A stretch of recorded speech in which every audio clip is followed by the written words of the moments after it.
should be getting to that shortly. This manual piloting test was slated to last about 25 minutes. As we have been running ahead of schedule today with all of Dragon's maneuvers, we could be looking at a docking only about 25 or 30 minutes from now. So once they're done with this manual flight test, they'll turn control back over to Dragon's flight computers and they'll resume their approach, which had actually already started automatically before the crew issued a hold command to the vehicle. And then they'll press in to arrive at waypoint number 2, at which point the teams will do a final go, no go for docking. They'll depart that 20-meter hold point, and it should be just about 5 minutes following that departure until we get contact and captured. Yeah, and the crew right now are seated in Dragon in the pilot and commander's seat. Both of them are suited for what are relatively dynamic maneuvers. And they'll continue to be suited until we have confirmation of good hard capture on the space station.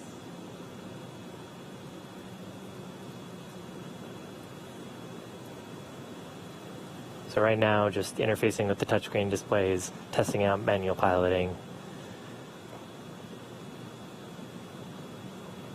Hopefully secretly a little bit giddy to be piloting a spacecraft.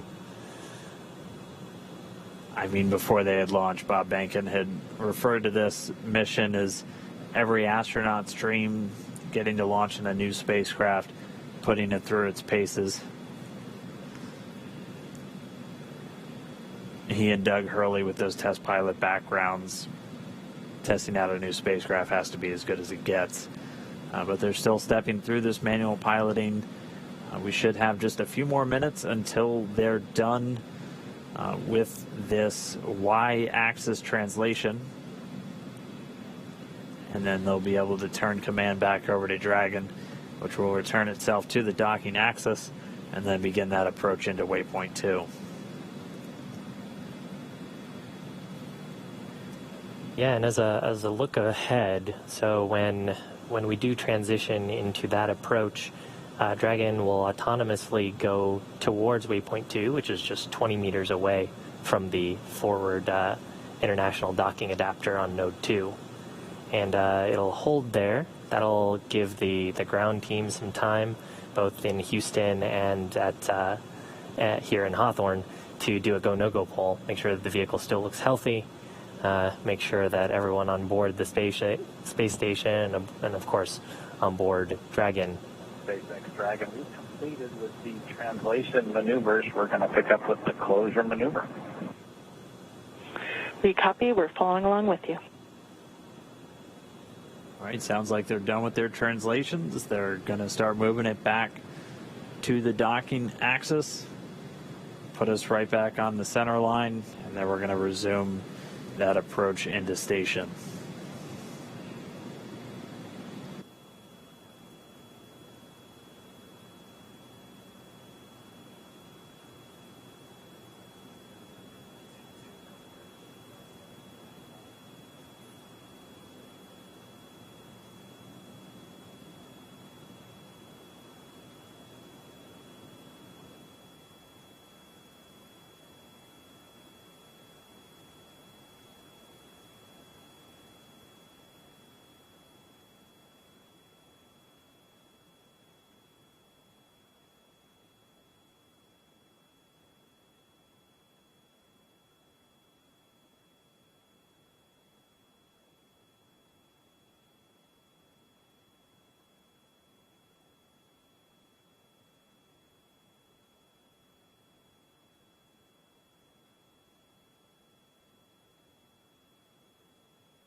Dragon SpaceX, you have used 2/3 of your prop test budget. I can copy 2/3 of the budget.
SpaceX Dragon, that completes the closure maneuver.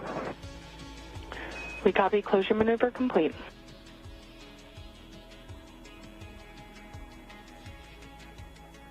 That will move on to 4.041, section 4. We copy and concur.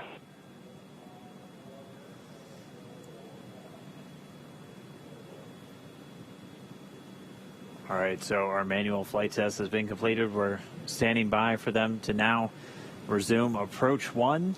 So to move in from that waypoint 1, we're already inside of the keep out sphere at this point. Dragon's holding just 176 meters from the space station, and pretty soon they're going to be approaching. Dragon, that completes the manual piloting demonstration. I only had to twist Doug's arm for 2 or 3 minutes to get him to allow me to deactivate the piloting controls. We copy. Excellent. Thank you. And with that, we ask that you, from the display used for manual piloting, please go to audio settings and adjust a gain setting for seat 1 or 4. And in addition, we would appreciate any handling qualities evaluation of the proximity piloting possible. We've completed the gain setting adjustment for seat 1, and I'll turn it over to Doug for the handling qualities quick look. SpaceX Dragon on the big loop for the handling qualities. It flew just about like the sim, so my congratulations to the folks in Hawthorne. It flew really well, very crisp. It was a little sloppier and wide, just like we saw in the sim, but all the other axes, as well as closure and opening, were all just as per. Excellent to hear. Thank you.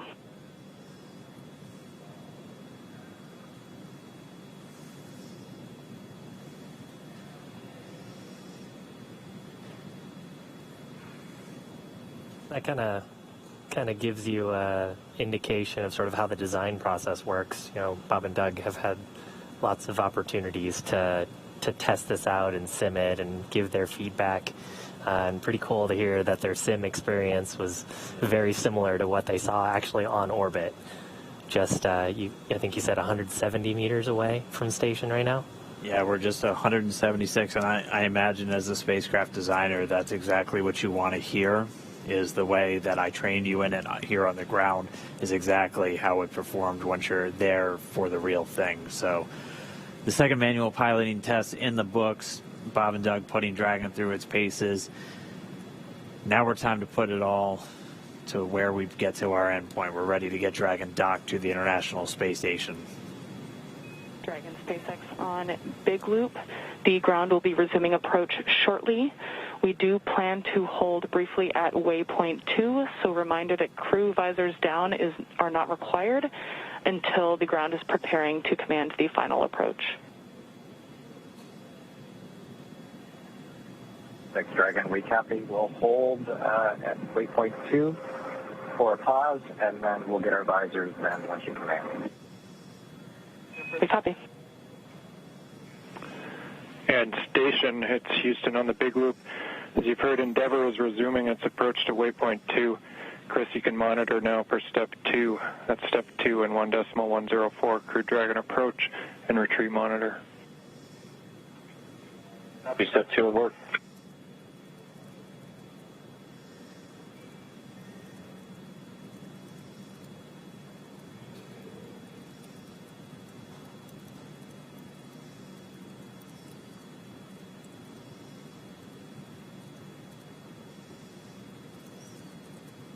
Pretty cool view of the International Space Station from Dragon.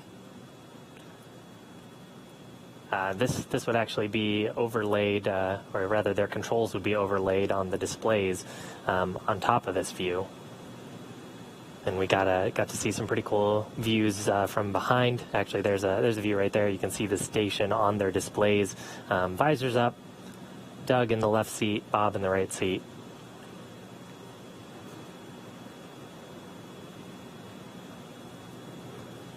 Yeah, so at this moment, Dragon is going to be resuming the approach. As we heard them informing the crew, they're going to have that one final hold when they're just 20 meters away. That's going to be at waypoint 2.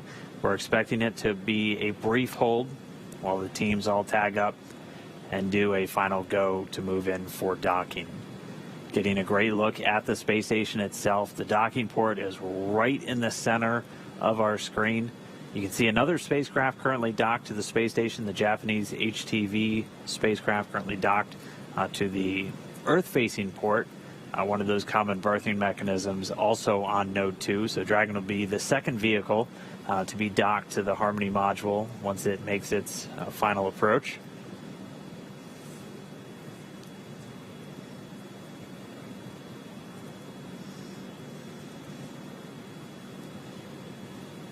And it's moving in right now. Again, just to give you an idea of how quickly they're moving, they're going at about 0.3 of a meter per second right now. And so if you're having any trouble with that docking simulator online, remember to just slow things down a little bit, and your chances will go up exponentially. We just passed 140 meters away. We'll get our live video comm back with the space station momentarily. As soon as we do, we'll bring you back up there. But for now, Bob and Doug continuing to fly in. They're just 135 meters away. Station on the Big Loop. In step 2, review of steps 3 and 4 is complete. Crew is on the International Space Station is ready for docking. Station Houston on the Big Loop. We copied the review of 3 and 4 complete. International Space Station ready. Thank you. Expedition 63 Commander Chris Cassidy giving the report. Station is ready for docking.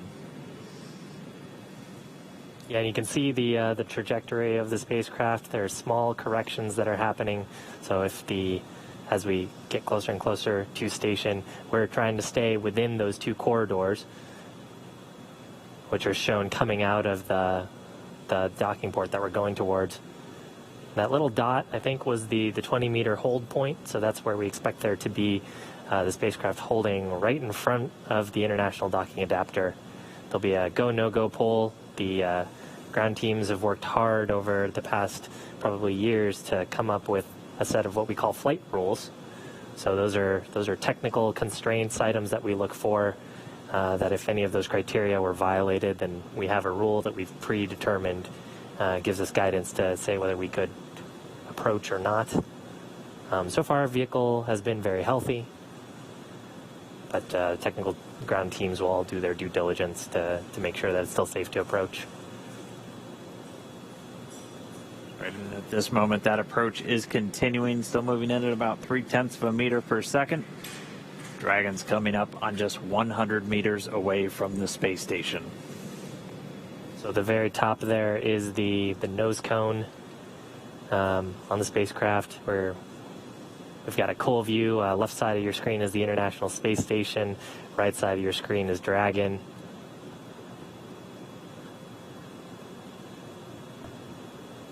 We're inside 100 meters, continuing to close.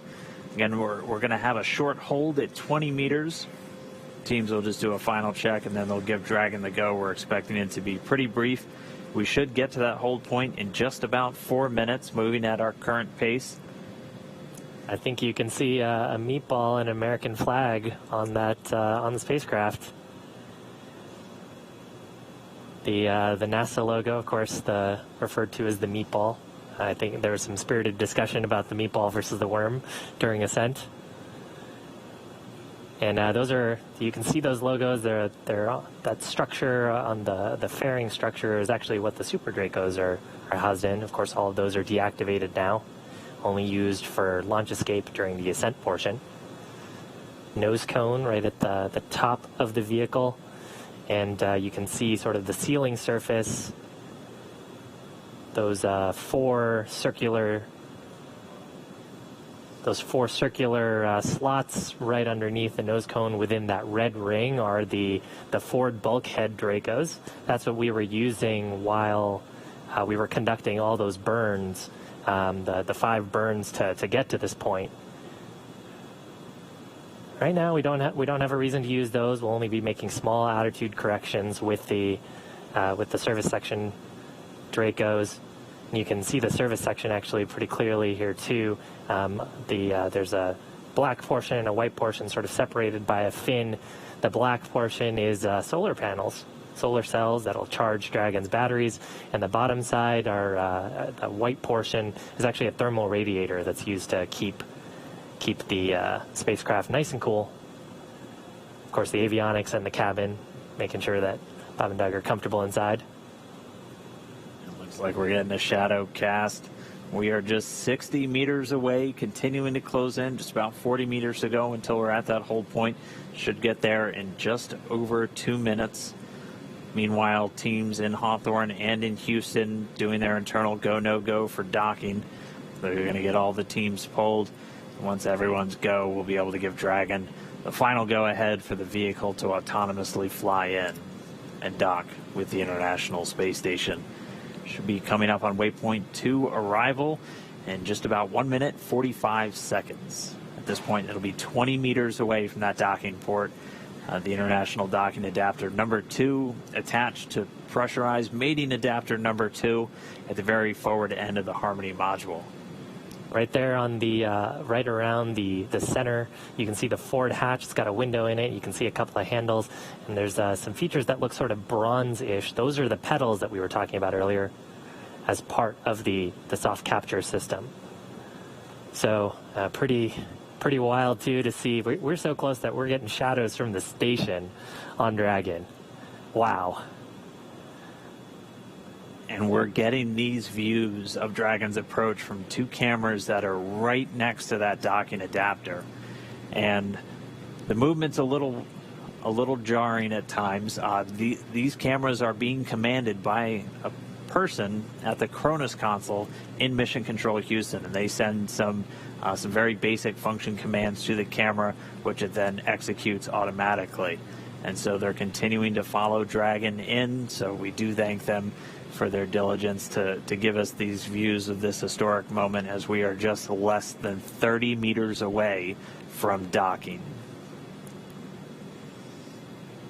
Right above the NASA meatball logo, you can see three of the service section Draco thrusters.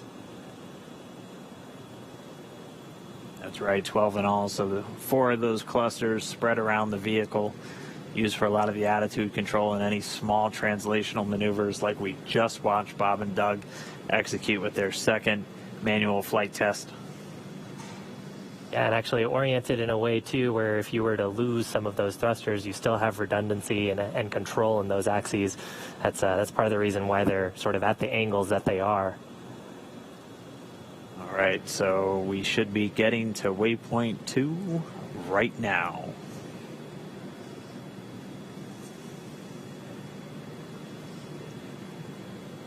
So it looks like we do have that hold. SpaceX on Big Loop. The ground is go for approach 2. We will be enabling the resume shortly.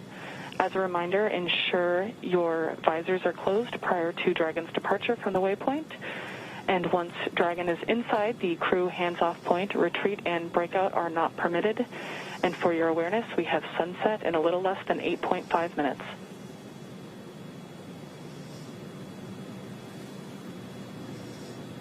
Copies all on the Big Loop. Go for docking.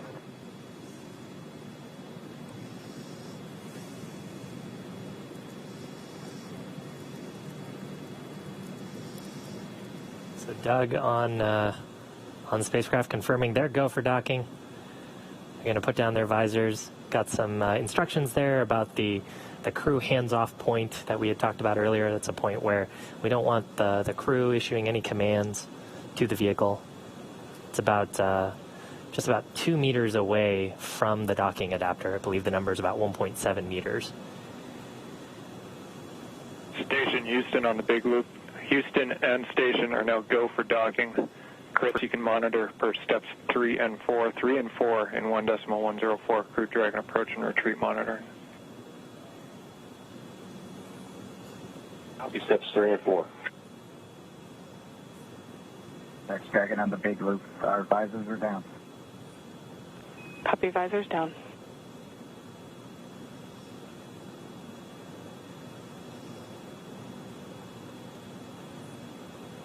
With the crew confirming their visors down, we should see the final approach resume.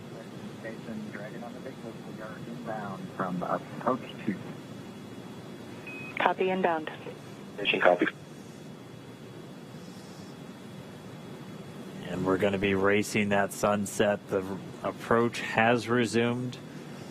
Dragon closing in. We're inside 20 meters. And yeah, that crew hands-off point should come up in about 3 minutes or so. Right before we get that final docking, it comes about 20 seconds prior. We're just about 2 meters away from the station still.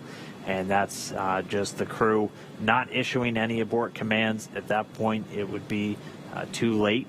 And so any aborts would be executed automatically by Dragon itself.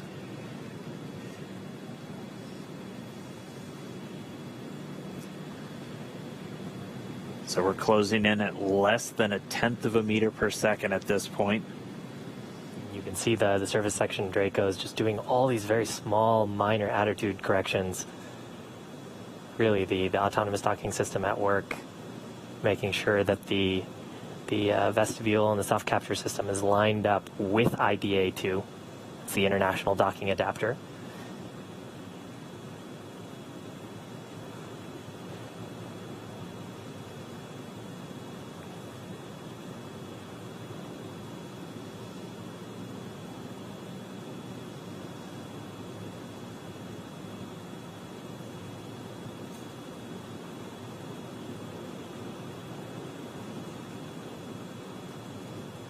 You can see much more clearly there the hinge mechanism for the nose cone.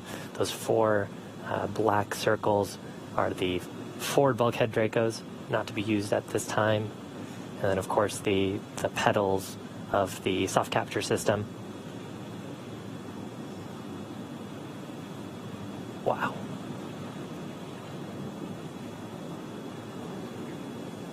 Dragon on the Big Loop. We're inside 10 meters. We cannot make out the docking target, but we do see the outline. We copy and concur, 10 meters.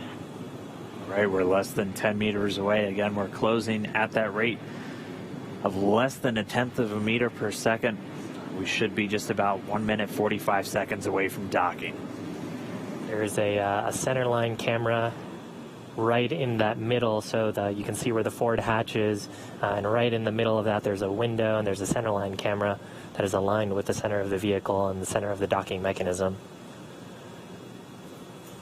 So that is what the autonomous docking system is using to line up with sort of a cross-hatch, cross-target on the docking port.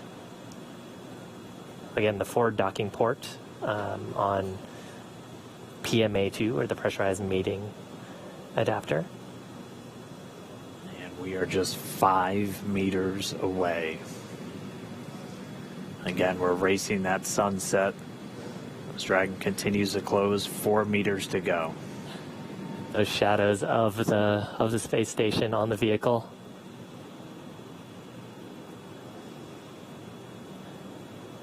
Yeah, you can actually see the centerline camera pretty clearly there, sort of with the contrast of the sun right now.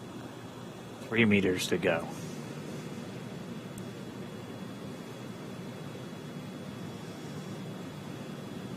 Two meters. We are inside the hands-off point, the chop, the crew hands-off point. 1 meter to go.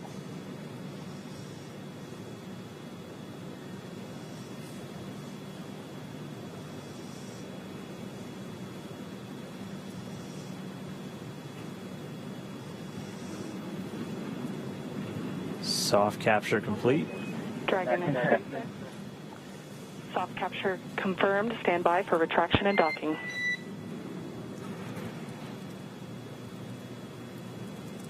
Bye. And we just heard it, soft capture. We have docking, that coming at 7:16 a.m. Pacific time, with the station and Dragon flying 262 statute miles right over the border between northern China and Mongolia. You saw a little bit of motion there of Dragon. That was that relative motion that the soft capture system is damping out. Once that motion is clear, then the soft capture system will be retracted, and Dragon will go for hard capture.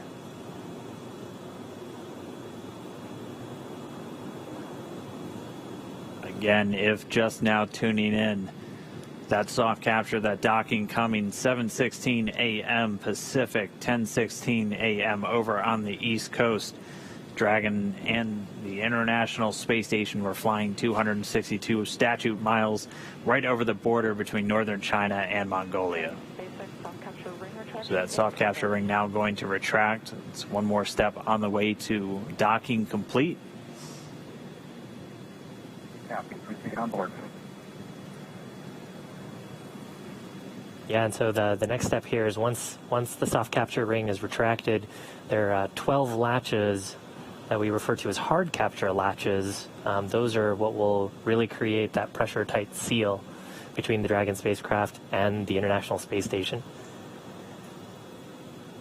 So once soft capture is complete, and I believe we'll get that call from our core here, Anna, then we'll get confirmation of hard capture, and the crew, of course, aboard have this information on their displays, so they'll also see indication of hard capture complete.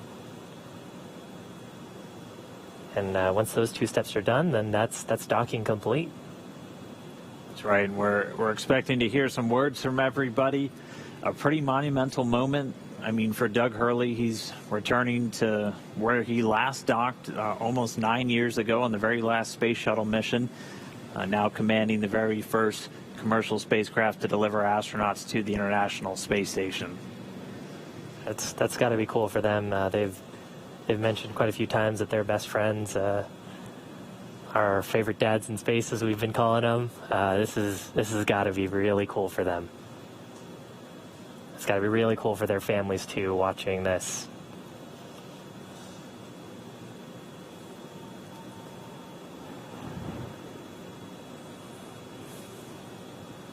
Looks like we have another quick handover. We'll get that video back shortly.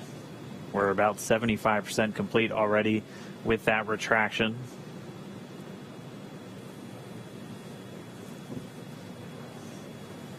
Once that retraction is completed, we'll keep an eye out for the 12 ready to hook indicators. Once those are ready, those 12 hooks will begin to engage, and that'll securely attach Dragon to the International Space Station. Yeah, so right now the vehicle confirming that the soft capture system is deployed correctly and is fully retracted. And then once the soft capture system is fully retracted, that'll set up the vehicle to put in the hard capture pins. There's 12 of those around the docking ring, and that's what creates that airtight seal between the Dragon spacecraft and the International Space Station. The volume between, which we refer to as the vestibule, is currently not pressurized. Of course, it was just exposed to the vacuum of space until literally minutes ago, about 4 minutes ago. So just waiting for the vehicle to get that. Dragon SpaceX, ring retraction complete. Docking sequence is holding for MCS reconfiguration. All right, so we see those ready to hook indicators are lighting up green. So we should be just about to step into those 12 hooks beginning to engage to get that secure mate between Dragon and the International Docking Adapter on the space station.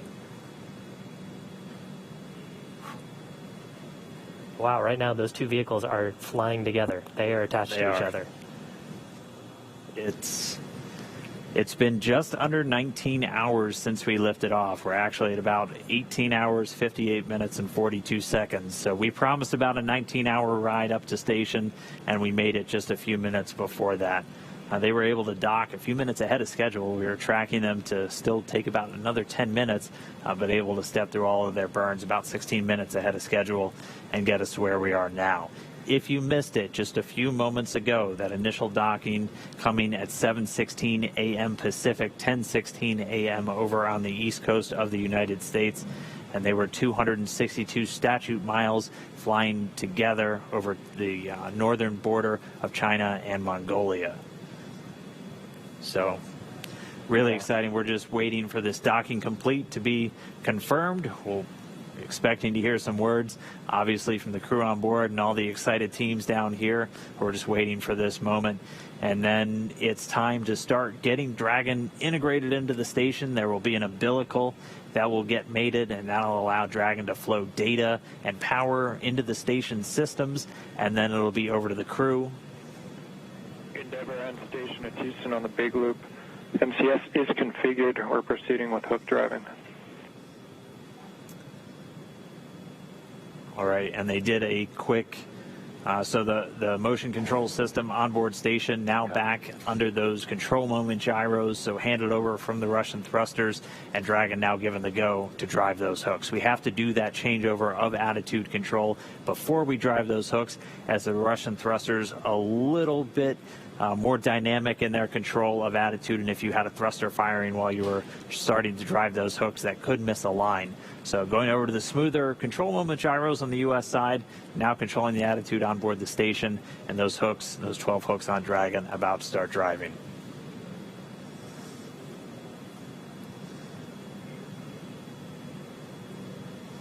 Right now, Dragon and ISS attached, just flying off the east coast of China, just underneath Japan. Attached to each other, we recently passed over to the orbital night, so we're on the currently the dark side of the world. And actually, we're lucky enough to see soft capture happen just as we were crossing over the Terminator line. And if you're wondering what you're looking at, this is one of the cameras on the very outboard part of the Japanese experiment module, looking back in towards the very front part of Node 2, where Dragon is currently docked. We are in an orbital nighttime, that's why everything is so dark, but you're looking at Dragon. It is horizontal to the ground So the hatch part is right where that green light pretty much is. You can see the nose cone still illuminated above it, and it is currently attached to an international docking adapter on the International Space Station. And inside that capsule are Bob Behnken and Doug Hurley, first astronauts to fly on a privately developed vehicle up to the International Space Station. Both test pilots got to do some fun tests today. Have a few more steps before they can actually get aboard and ingress to the International Space Station.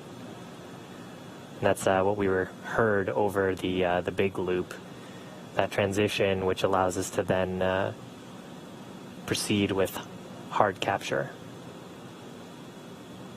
And we're seeing the first set of hooks, so the first 6 out of the 12 are now closed, 6 more to go. Again, there are 12 of those along the ring.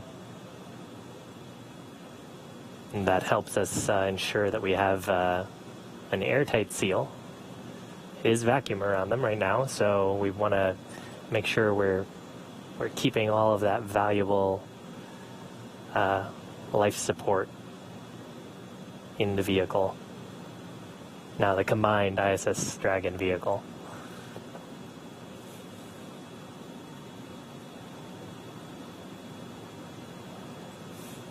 Meanwhile, inside the capsule, Bob and Doug also standing by for this hard capture to complete. And once we have that docking complete call, they'll be able to start stepping through a number of procedures to get them ready to move into the International Space Station. They'll get the go-ahead to doff or get out of their suits, and then they'll have some activities on the Dragon side to prepare for the hatch opening.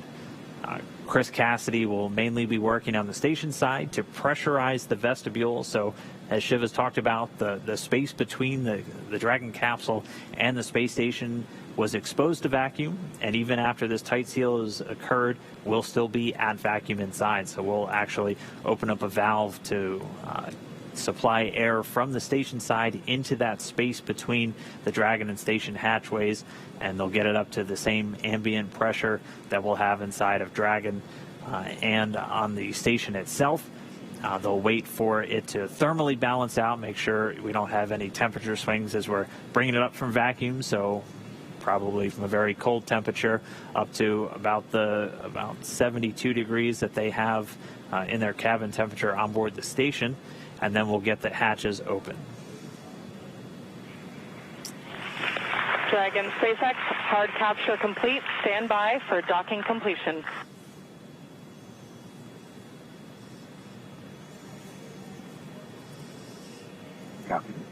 And now that hard capture is complete, so that's confirmation of those 12 latches to create that airtight seal. Now that's complete. The umbilicals from the station side will interface with the Dragon vehicle umbilicals, and that'll provide power and communications through space station directly to Dragon.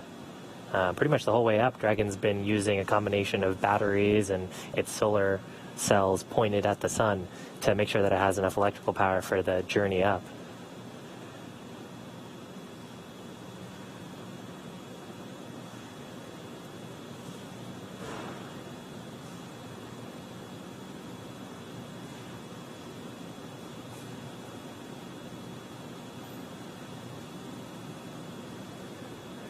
And we're just standing by now for that umbilical to get mated, and that's going to, again, as Shiv was just saying, start the power and data transfer between Dragon and the space station. They've been transmitting data through RF radio frequency on the way uphill, and during the final approach, this will give a hard mate, basically a wired LAN connection between the Dragon spacecraft and the International Space Station itself, and then also being able to draw power from the station systems using those great big solar arrays that are used to generate all of the electricity for systems on board the station.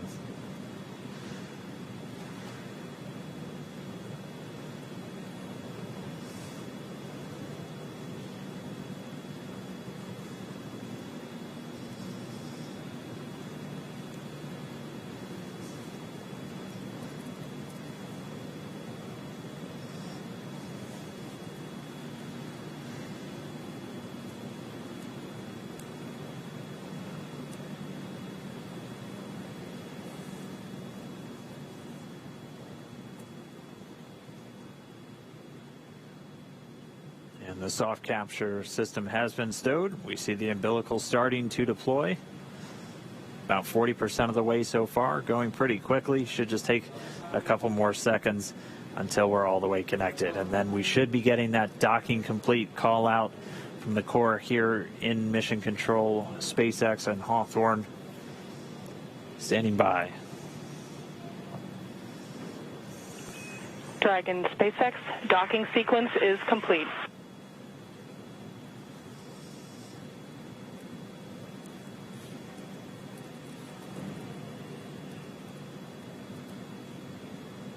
Dragon, we copy docking complete. To say that it's been a real honor to be just a small part of this 9-year endeavor since the last time the United States spaceship has docked with the International Space Station. We have to congratulate the men and women of SpaceX at Hawthorne, McGregor, and at Kennedy Space Center. Their incredible efforts over the last several years to make this possible cannot go overstated. I'd also like to thank Kathy Leaders and her team of the Commercial Crew Program of NASA. An outstanding job by everyone. Last, I'd like to thank the men and women of the National Aeronautics and Space Agency. This is an incredible time to be at NASA. 3 new vehicles to be flown, continuing mission in low Earth orbit, and then to the moon and Mars. We thank you again and congratulate you.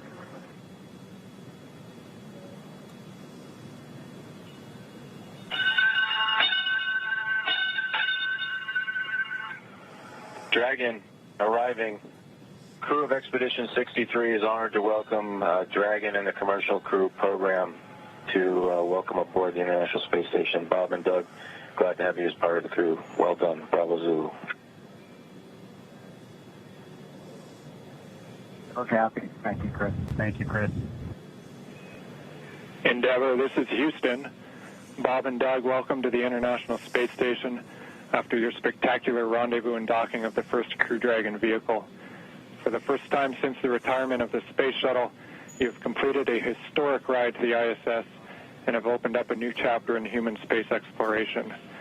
On behalf of the flight control teams here in Houston and in Hawthorne, California, and to our SpaceX colleagues, bravo on a magnificent moment in spaceflight history and on the start of a new journey that has changed the face of space travel in this new era of space transportation. Bob and Doug, good luck, and we look forward to working with you on board.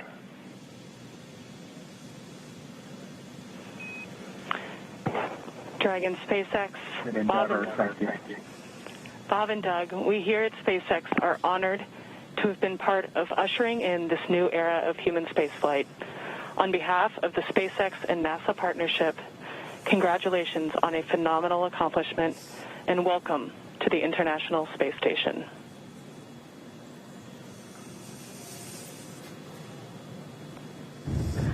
Well, thank you, Anna.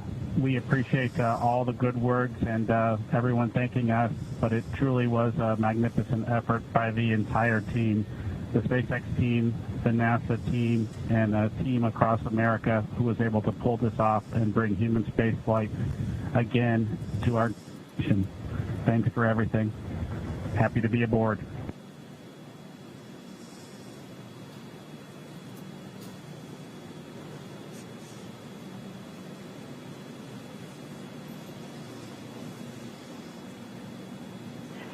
And Dragon SpaceX, with that, ground will be enabling hardline power and comm connection shortly.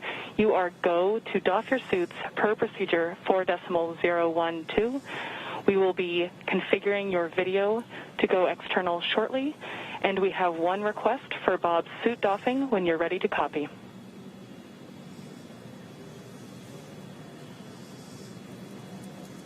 We copy all. Go ahead for Bob's suit.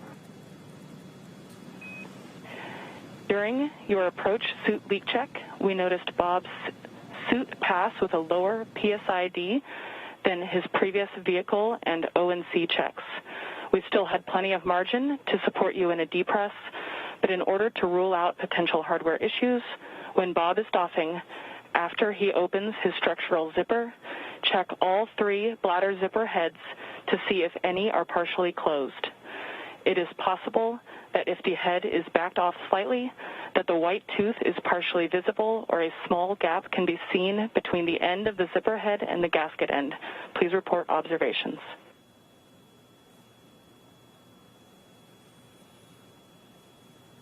Copy. Bob will take a close look at his zippers when he doffs, and he'll get doffing first, so we'll let you know as soon as we see something or if we see something.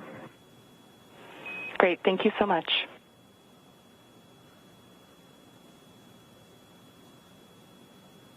Wow. So now Dragon has completed its docking sequence. There's a number of checks. That was an absolutely historic moment. And in spite of that, the ground team's getting right back to business, talking about the suit performance. Just let us know when the interior cameras are secured.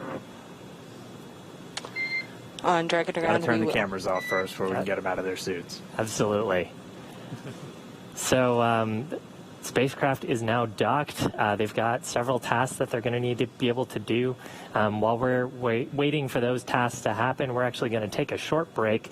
But if, in case you just missed it, the Dragon spacecraft is now docked to the International Space Station, docked at 7:16 a.m. local time. Yep. Bob and Doug are at the space station. Yeah, they're there. It was just under a 19-hour journey from their launch to their docking, so pretty much right on what we were expecting. They got there a little bit early today, which was nice, as they were able to get through all those burns. But they're docked. It's going to be a little while. They have to do that vestibule pressurization, and then they'll have to do some leak checks. Dragon on Dragon to Ground for Bob. I've got both structural zippers on my gloves lowered, and I do see white teeth visible on both sides. It looks like a full white tooth. I'll give you an update once I get to the leg zipper. Copy. White teeth on both sides, and we'll await your next status. So the crew right now just going through some checks of their gloves. They're about to get out of their suits. That'll be the first step for the crew on board Dragon. For the crew on board station, Chris Cassidy is going to start getting that vestibule pressurized, and then they're going to do leak checks. So they're going to be actually taking atmosphere from station, putting it into that vestibule, and then once we get all the leak checks done, things are thermally stabilized, it'll be time for hatch opening. We'll be able to see Bob and Doug get into the space station for the first time from on board the Dragon spacecraft. And again, for Doug Hurley, this is the exact port he was at almost 9 years ago when he was on the very last space shuttle mission, and now he's commanding the first commercial vehicle to dock with the International Space Station. I think that's going to do it for us in Hawthorne. We're going to give you into the very capable hands of Gary Jordan to take you through the rest of the hatch opening. We're going to be watching from here and following along. We can't wait to see these crew members on board the International Space Station. Thank you for everybody who tuned in. We hope you enjoyed the launch. We hope you enjoyed the ride uphill. We really hope you were with us every single moment from suit up until now, so you've been up for over 24 hours. But it's been an incredible experience for us to see these guys get on board the International Space Station, to watch Dragon go through the paces, to be lofted into orbit on Falcon 9. Something we've been waiting for years, seeing it come to fruition. I'm still grappling with. Dragon, SpaceX on Dragon really to Ground. Incredible. Video is and no Shiv, interior. It was an honor doing this with you today. Yeah, absolutely, Dan. They Dragon, copy. Thanks, Anna. can't step on the crew. That's Can't the step on one the rule. yeah. There are some really great words there from all the flight control teams about how this was a joint partnership between NASA and SpaceX. I think everyone is over the moon here at SpaceX for this. Bob and Doug have got to be excited, and now back to business to get the vestibule ready to go, and then get them on board the station. So again, thank you for following us. Please continue to watch as Gary takes over for the hatch opening portion. And keep following our social media for more updates on what's happening with Hatch Open. Over to you, Gary. Thank you, Shiva. Thank you, Dan. What an incredible flight for Bob and Doug, lifting off just yesterday and now in space, attached to the International Space Station. Some kind words all over after docking at 9:16 a.m. Central, and a hard mate just 11 minutes later, We're still not done here. We're going to take you through the pressurization sequence and eventually hatch opening of the International Space Station. SpaceX Dragon on Dragon to ground. Cabin mic check come. And I hear you loud and clear on Dragon to ground. How many? Loud and clear. Excellent. Good comm checks. We still have a lot of work to do here. We're going to pressurize the vestibule and eventually get... And SpaceX Dragon with an update from Bob. It looks like white tooth on the leg zipper as well. We'll take a close look if we can see anything else that might have resulted in that lower leak check pressure. Copy. Really appreciate the report. Thank you. Teams behind me will be configuring the Dragon and the International Space Station to welcome Bob and Doug aboard. First, of course, the International Space Station attitude control moment gyros, really holding the Dragon in place through the hard capture sequence. We'll start enabling those thrusters and pressurizing the vestibule. It'll take about an hour until we're able to get the hatch open. The teams here in Mission Control Houston, Orbit 2, led by Flight Director Zeb Scoville, will be taking us through that process.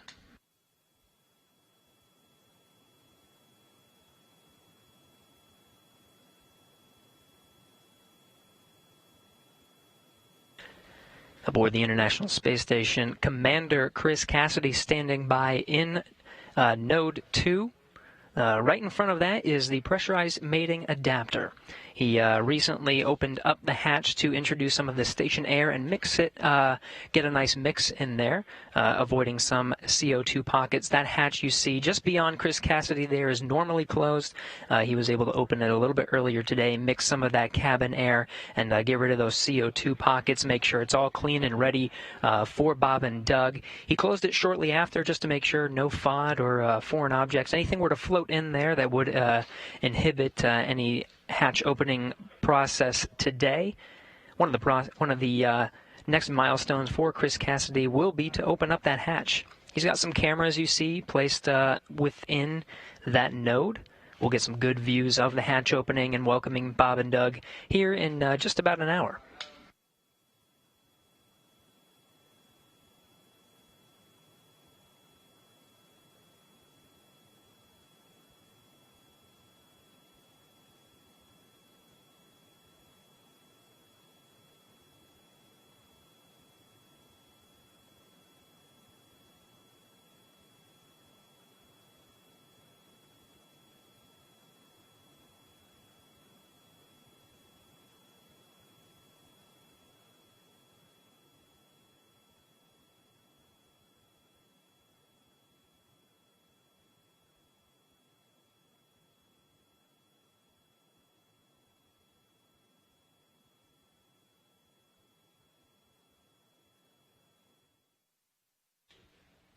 A big moment in history today, May 31st, 2020. Just on the other side of that hatch, Bob Behnken and Doug Hurley have successfully arrived at the International Space Station. Still a couple of milestones to get through. Before we can open up that hatch, it's going to take some time. First, pressurizing the vestibule in between the station and Dragon. We'll bring that up to pressure. It's going to take some time for that pressure to stabilize. Of course, the temperature within that vestibule causes a little bit of swing, so we'll just wait for that to pressurize or to stabilize before opening up that hatch. Here at Mission Control Houston, Flight Director Zeb Scoville welcoming the director of the NASA Johnson Space Center, Mark Geyer. We'll have a few other VIPs here in the room to welcome Bob and Doug once they get through that hatch.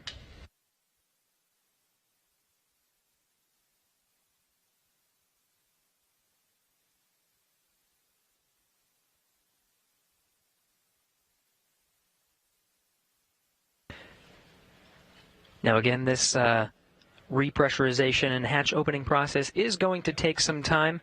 You see now we're going to have some intermittent losses with the communication from the International Space Station.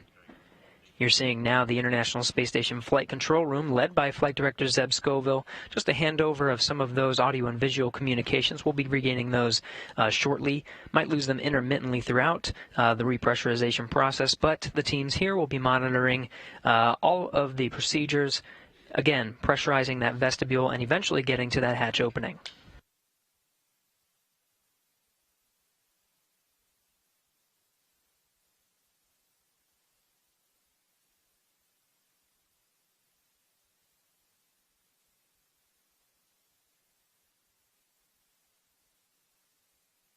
From right to left there, seated, you see Flight Director Zeb Scoville. It was he who was leading the teams for both the launch of Bob and Doug over at the Cape.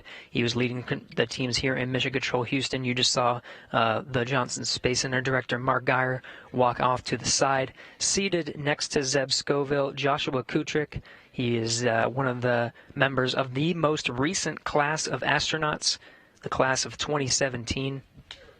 Canadian Space Agency astronaut, went through candidate training and officially became an astronaut just recently.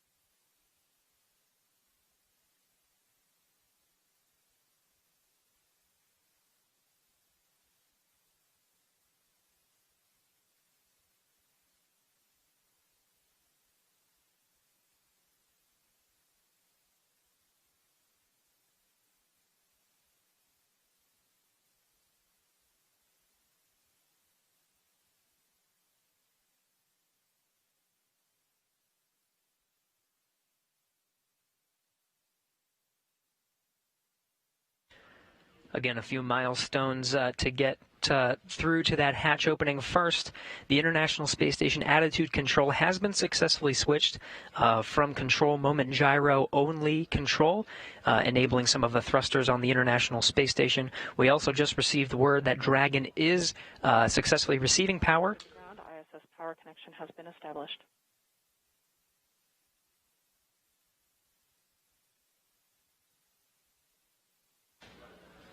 And there you have it. Dragon is successfully receiving power from the International Space Station.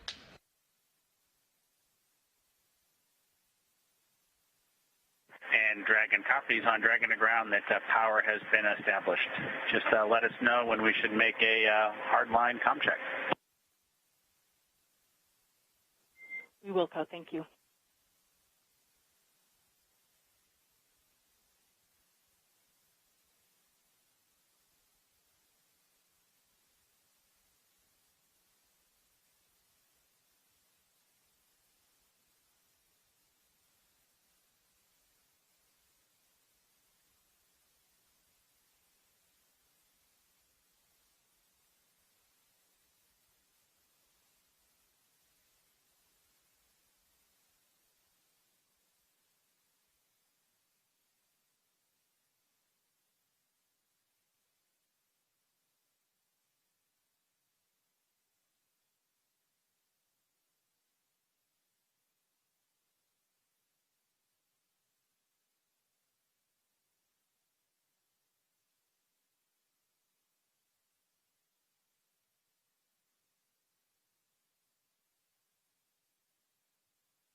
For those of you just joining us, you are getting a live look at NASA astronaut Chris Cassidy, commander of the International Space Station, doing some of the prep work to open up the hatch and get ready to welcome Bob Behnken and Doug Hurley aboard the International Space Station. They launched successfully yesterday at 2:22 p.m. Central Time, 3:22 p.m. Eastern, and docked successfully with a contact and capture just a little bit ago at 9:16 a.m. Central Time, 10:16 Eastern.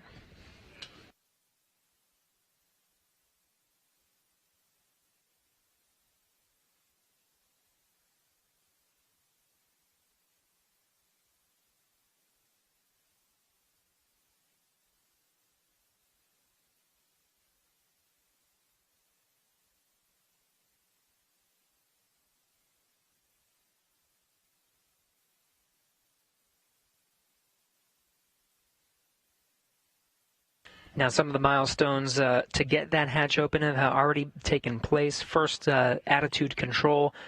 For some of the docking sequence, for the initial contact and capture, attitude control was on Russian thrusters. That was moved to control moment gyros for hard mate, making sure that everything lined up and we got those ready-to-hook indicators green before driving those hooks. The attitude control has since been switched to enable some thrusters on the International Space Station. We did get confirmation of good power being delivered from ISS to the Dragon. Next will be to test some hard line communication between Dragon and the International Space Station.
Dragon and Station. It's Houston calling on the big loop. We're prepared and getting ready to transition the comm system to hardline, at which time we're going to do a couple comm checks. We just want to make sure everybody's on board with that and aware. So Dragon, first, maybe let me know if you hear this and if you're go with that plan.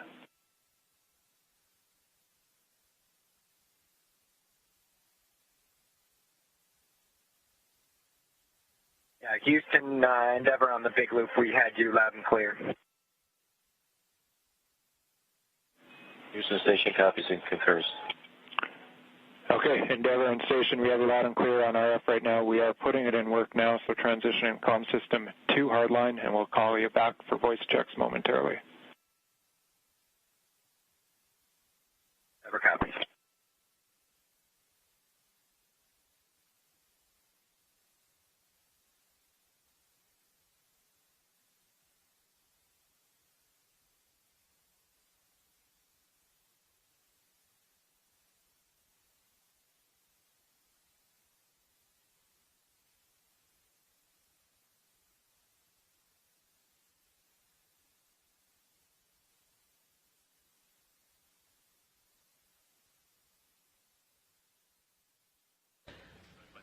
This is Mission Control Houston. The voice you just heard was Capcom Joshua Kutrick from here in Mission Control Houston, relaying through the big loop, that's integrated communications with Dragon and the International Space Station, just taking us through those procedures until we get to hatch opening. Now there's an umbilical connection with Dragon, connecting Dragon to the International Space Station. We did get good confirmation that power is flowing from the International Space Station to Dragon. Next, we'll be proceeding with some of the communications checks. The big loop established on the C2V2 Common Communications for Visiting Vehicle through some of the last legs of the rendezvous and docking of Dragon to the International Space Station. We'll switch that over to hardline communications, testing that out here shortly.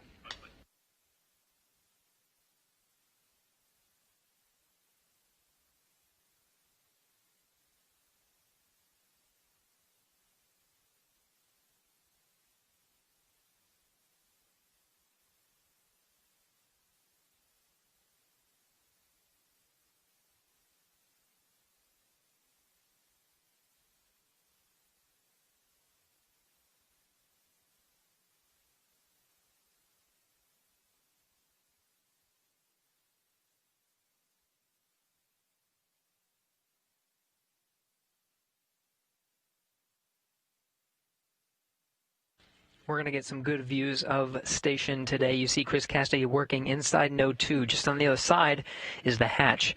That hatch is separating between the International Space Station and the pressurized mating adapter. One more hatch to go after that. That hatch opens up to the Dragon hatch with Bob Behnken and Doug Hurley on the other side. Just surrounding Chris Cassidy from this view, you can see a series of cameras. We're going to get some great views from Node 2 there on the left, a couple of high-definition cameras. On the right, a 360 VR camera. Part of an initiative to engage viewers and provide views that from the International Space Station that have never been seen before. We'll get to see some of those 360-degree views later after they're configured and stitched on the ground, now being recorded during this historic moment today, May 31st, 2020.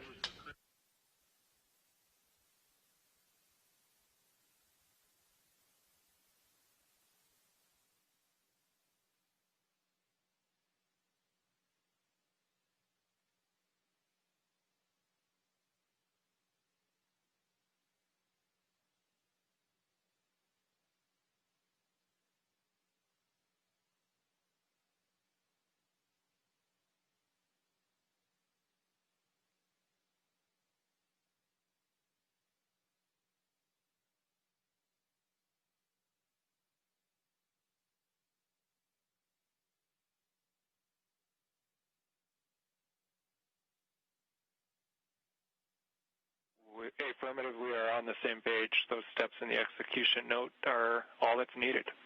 In work.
You're getting a live look at Chris Cassidy aboard the International Space Station. Just in front of him is that 360-degree camera. He's got cameras situated all over Node 2, pointing right towards that hatch. On the other side, we'll be welcoming Bob Behnken and Doug Hurley after pressurization of the vestibule, and we'll start beginning hatch opening after that.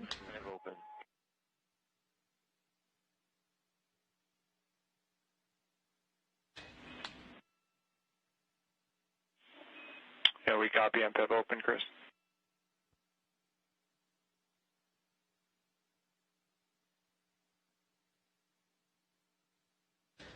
Another handover of communication from the tracking and data relay satellites, providing video and audio communication from the International Space Station, now integrated with the Dragon Power. Still looking towards some of those hard-line communication checks. Again, we'll lose communication intermittently as the International Space Station flies 269 statute miles. Station Houston on 2 for Chris. We're go for open on the Node 2 forward hatch.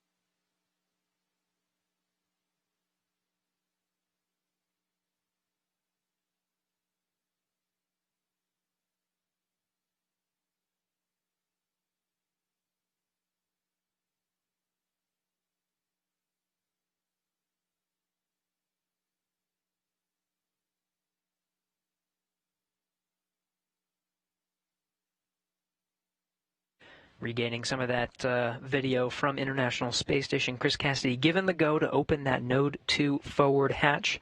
Again, he opened it a little bit earlier today to allow some of the station air to mix into the pressurized mating adapter. There it is. Now again, there's a few more hatches to open until we are able to welcome Bob and Doug aboard the International Space Station. You're looking through the hatch into the pressurized mating adapter.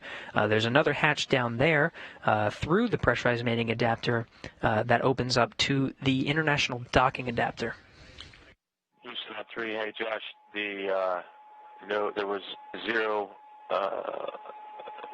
on DPDT, and the No 2 forward hatch is open.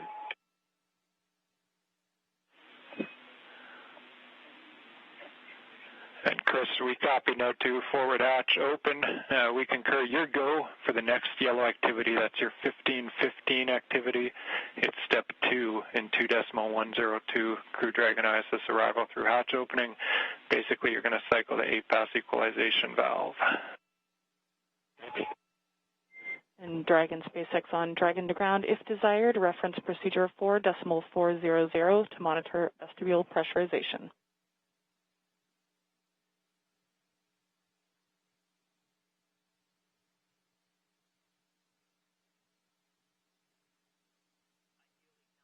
And copies.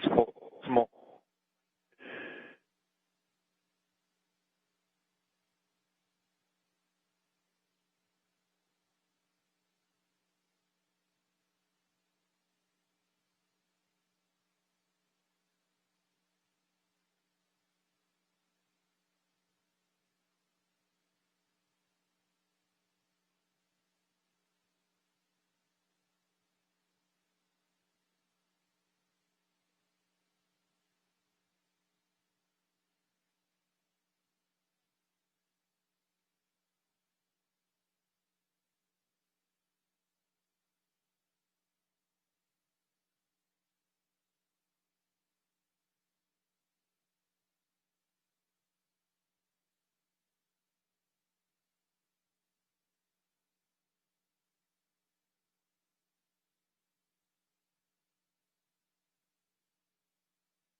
SpaceX Dragon on Dragon to ground for 4.012. We've completed up to section 5, and we've got a timer started for 1 hour. Copy, completed through section 5, and your suits are drying. and you have started a timer for 1 hour. With that, do we have your permission to come back on board?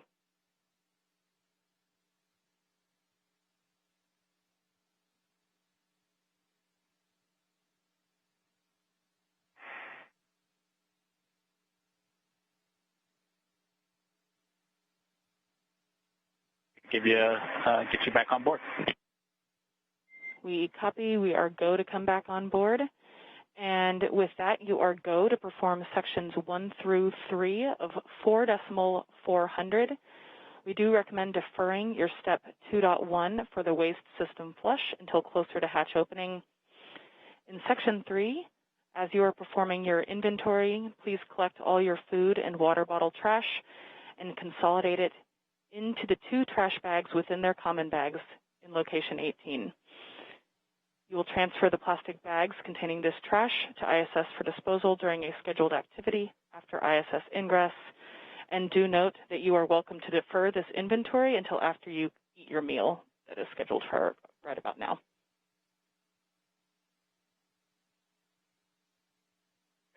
Okay, Anna, if you could give us 5 minutes before you guys come back on board, we do have some clothing config to complete. Understand we've got to go for sections 1, 2, and 3 of 4.400, and we will consolidate our trash into the bags provided in location 18. And we'll defer the docked waste configuration, section 2 of 4.400, until it gets closer to hatch opening. Station, we copy 1507.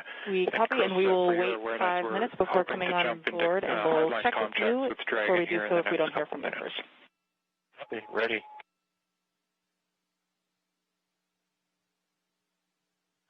Thanks, Anna.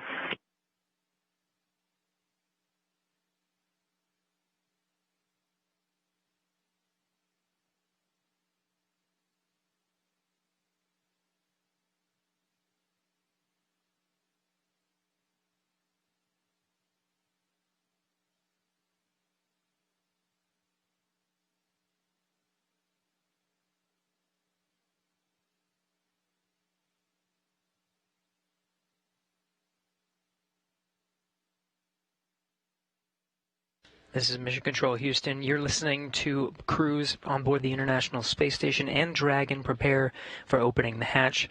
You're seeing Chris Cassidy aboard the International Space Station already opened the hatch 2, the pressurized mating adapter just below that hatchway you see at the center of the screen here.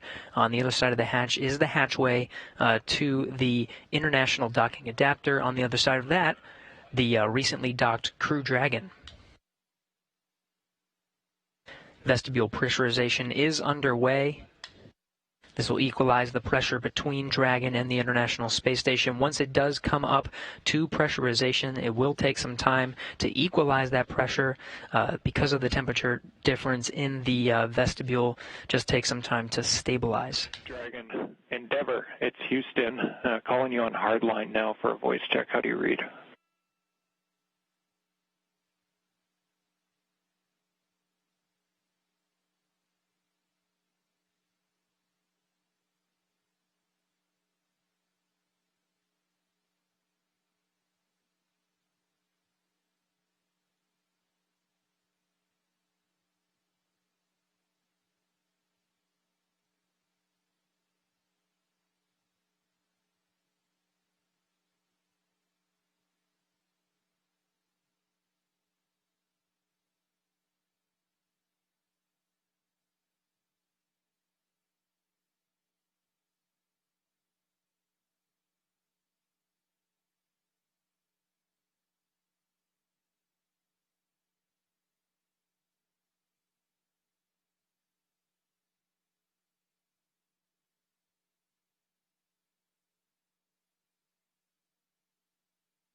Endeavour, it's Houston calling. Space to ground 2 via hardline now for a voice check. Do you read?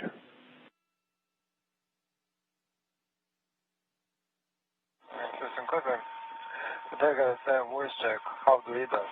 Counting 121, 122, 123, 124, 125.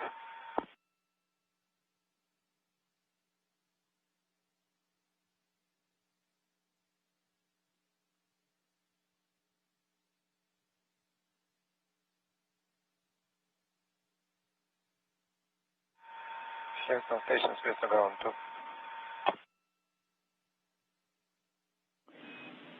And Station Houston on 2, Anatoly, we hear you loud and clear. We're going to swap a couple minor things here and try Dragon again. We're still trying to get calm with Dragon. Stand by 1. Dragon again. Dragon FM voice check. How to read us? Counting 121, 122, 123, 124, 125.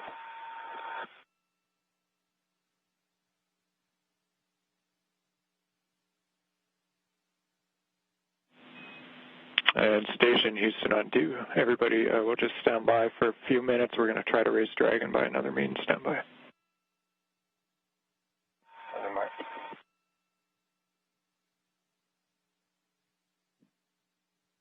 And Endeavour, it's Houston calling on Dragon to ground 1. We're trying to reach you via hardline. Just not sure if you're receiving it or not. Let us know at your convenience.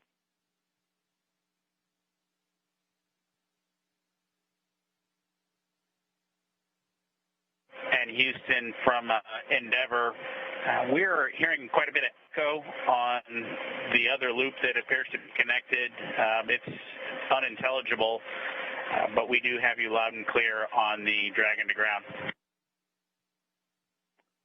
And Endeavour, Houston on Dragon to ground. Thanks for that. Very helpful. We'll take a look, and we have you loud and clear on Dragon to ground as well. So we're gonna continue to work it and try to give you a call back in the next few minutes on hardline.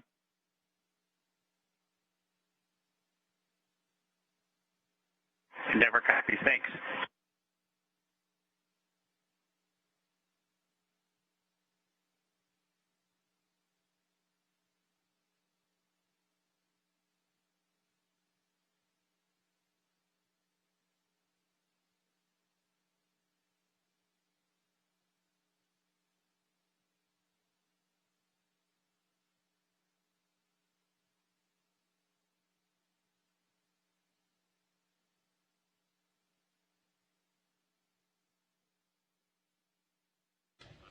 This is Mission Control Houston working through the steps to pressurize the vestibule. We did have confirmation that vestibule pressurization was underway. We do have power flowing from the International Space Station to Dragon after it docked for a contact and capture at 9:16 a.m. Central Time, 10:16 a.m. Eastern, just earlier this morning. A few other milestones to reach. We need good audio communication hard-lined through the umbilical where Dragon is currently docked on the other side of that hatch, providing now power, just making sure those hard-line communications are intact. Working through that as we count down towards the milestones of opening that hatch.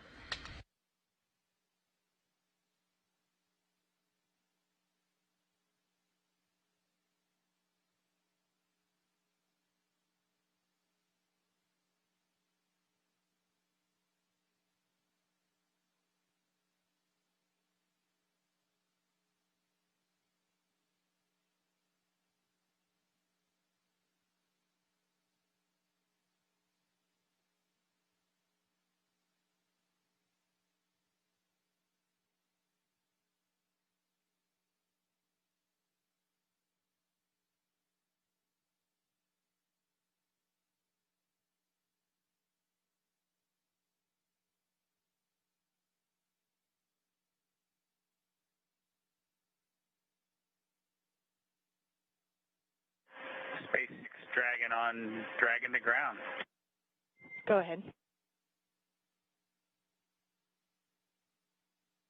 Yeah, and in section 1 of 4.400, the tablet state of charge are 66 for Doug's and 32 for mine. Copy. 66 for Doug, 32 for Bob. And do we have your permission to come back on board with video now?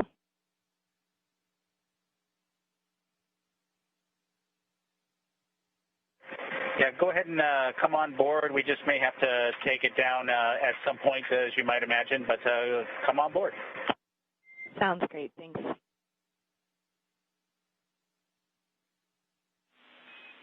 Station Houston on 3 for Chris. Your convenience, but just an update on the comm status.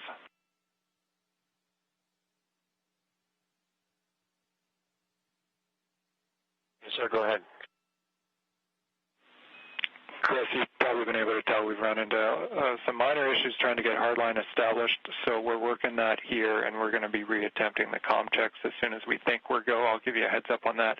And then regarding stuff, just get-aheads, I was going to pass along to do the teardown from steps 3 and 4 in the approach monitoring, but I just saw it go gray, so have you done that already?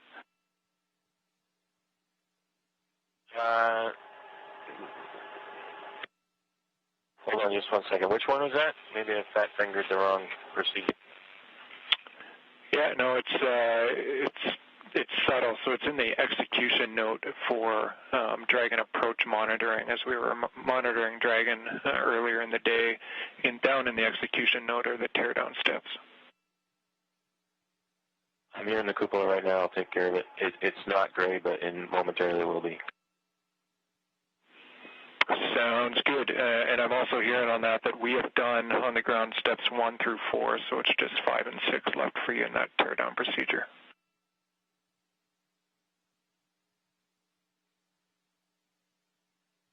Copy that.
Josh on 3, steps 5 and 6 are complete in the teardown. Copy, Chris. Thanks for that. And just about to hit the button and reattempt the hardline checks with Dragon. Okay, copy. Endeavour, it's Houston calling via hardline voice check. How do you read?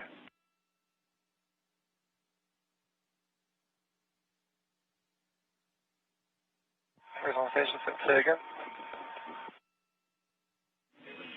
And station standby, Endeavour. This is a call for Endeavour via hardline voice check. How do you read?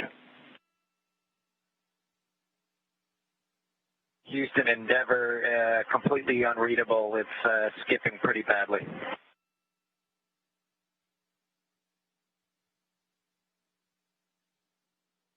And Endeavour, it's Houston on Dragon to ground. We heard your reply loud and clear. Understand we're still broken. We're working it. Thanks for the patience.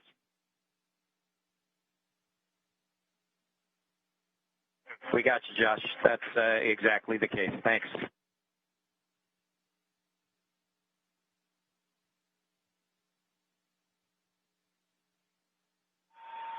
Dragon check. How do you read me? Counting 1 to 1, 1 to 2, 1 to 3, 1 to 4, 1 to 5.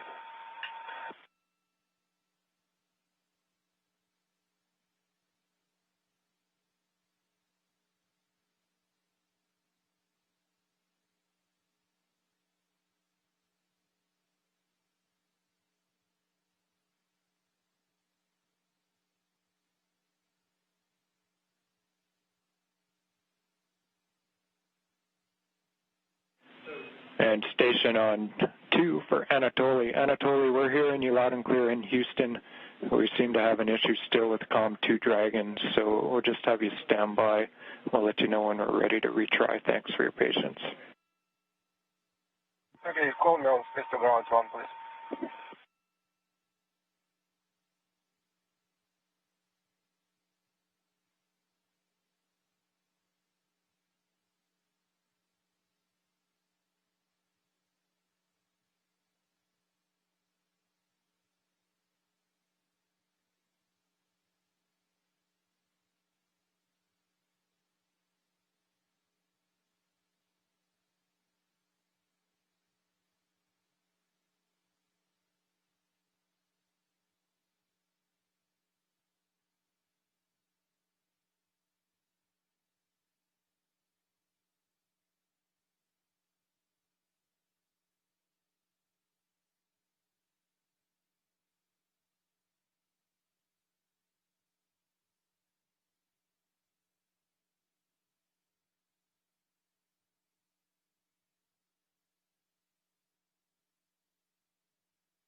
SpaceX Dragon on Dragon to ground for a timeline tag up. Go ahead.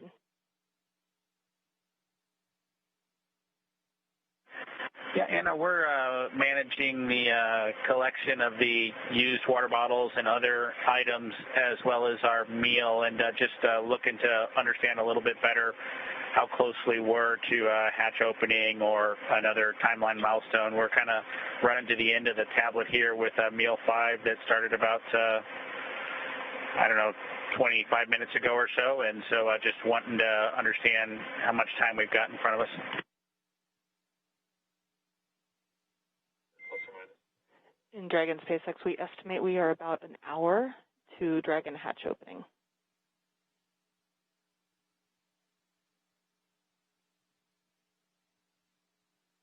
Copy that, Anna. Thanks for those words. It just helps us manage getting things done. And looks like you guys are on board.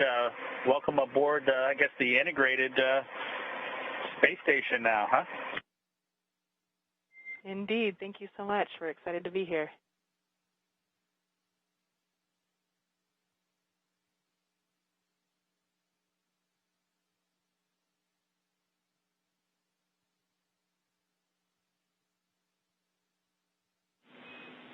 Endeavour, Houston calling over hardline for a voice check. How do you read us now?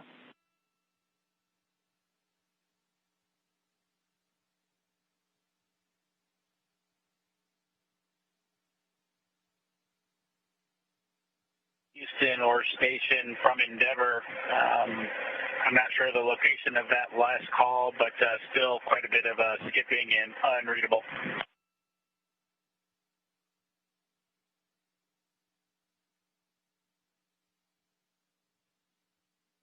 And Endeavour, it's Houston, loud and clear on Dragon to ground.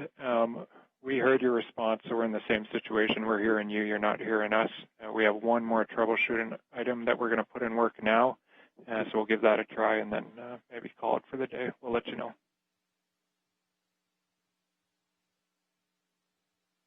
Endeavour copies. Thanks, Houston.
Endeavour, Houston calling via hardline for a final voice check. Do you have us now?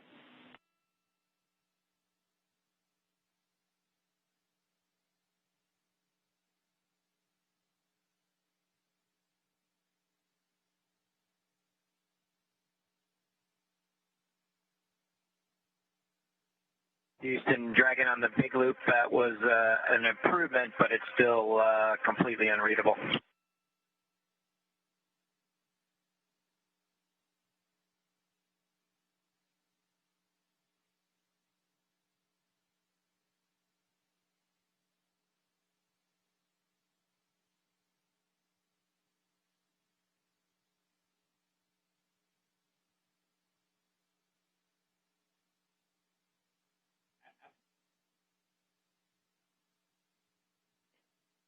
And Endeavour, Houston, on Dragon to Ground 1, we're still hearing you 5x5. Understand it was slightly improved. Were you able to read me at all, or is it unuseful?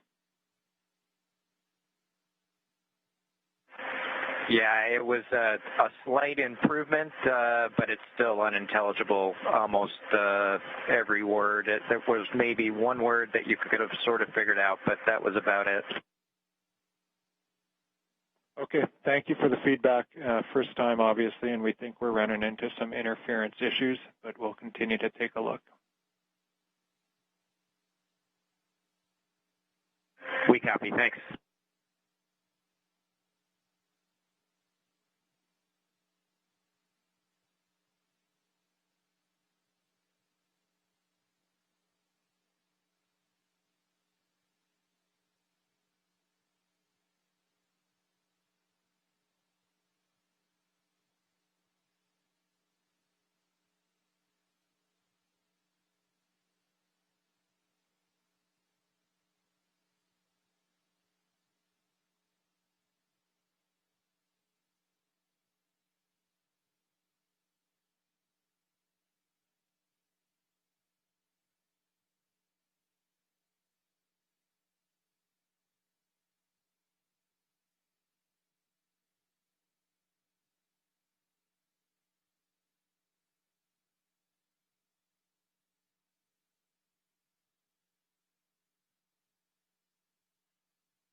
This is Mission Control Houston. If you're tuning in to our coverage, you're getting a live look at the International Space Station Flight Control Room. You're hearing a lot of communications from the International Space Station, both from the space station side over space to ground, NASA astronaut Chris Cassidy, International Space Station Commander, setting up for the hatch opening. You can see a series of cameras scattered around, ready to capture the best views of Bob and Doug coming through that hatch. We did get confirmation just shortly that we did have good pressurization of the vestibule. It'll be about 10 minutes to perform a series of leak checks. Again, that pressure needs to stabilize. The thermal conditions make it swing just a little bit, so just waiting for that to stabilize before those leak checks are finalized. That underway within the next 10 minutes. We do have communications settled in the hardline connection between International Space Station and Dragon. You can see from the inside of Dragon now, the crew doffed or took off their suits, just getting a few things packed up before they eventually open up the hatch after that pressurization is equalized between Space Station and Dragon.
Endeavour, it's Houston calling for a voice jack over the big loop. We've retransitioned back to RF, so back to RF. How do you hear us?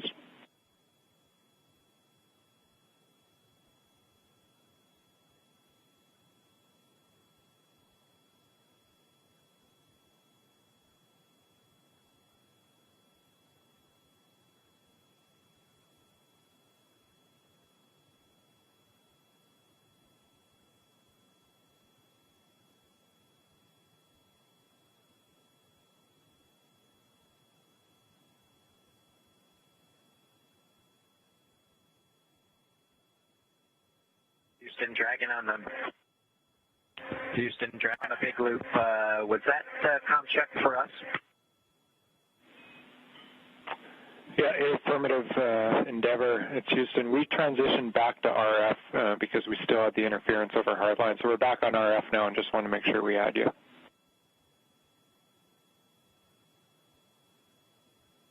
We've got you loud and clear on RF. Loud and clear as well. We're just going to leave it here for now. Thank you.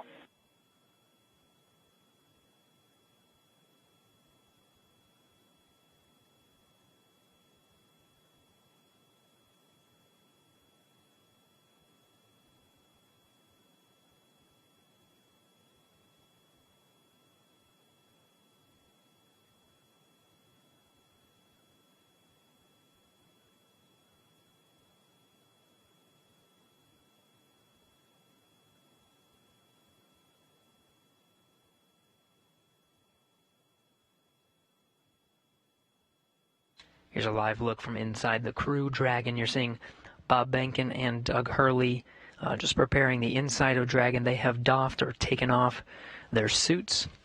The pressurization between Space Station and Dragon is complete. They just need to perform some leak checks, make sure that pressure is stable before they actually open the hatch. Teams working together on the ground, International Space Station Flight Control Room and the Flight Control Room in Hawthorne to get that big loop communication configured so everyone can hear each other through this process, figured out a workaround using RF connection.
This is Mission Control, Houston. If you're just joining us, you're getting a look inside the Crew Dragon. That was Bob Behnken seated on the right side, the pilot seat, or the Joint Operations Mission Commander seat for Demo 2. He and Doug Hurley, the commander of the spacecraft, just preparing the inside, putting away some trash. They just doffed their suits, and right now just waiting for the pressure to equalize between the International Space Station and Bob and Doug. Just two hatches, really, separating them from the inside of the orbiting complex. Aboard International Space Station, Commander Chris Cassidy has been outfitting Node 2. It's the first node. Once you cross over some of the hatchways, there it is. You can see some of the cameras positioned around to capture the crew coming in to the International Space Station. Much of that work completed at this point.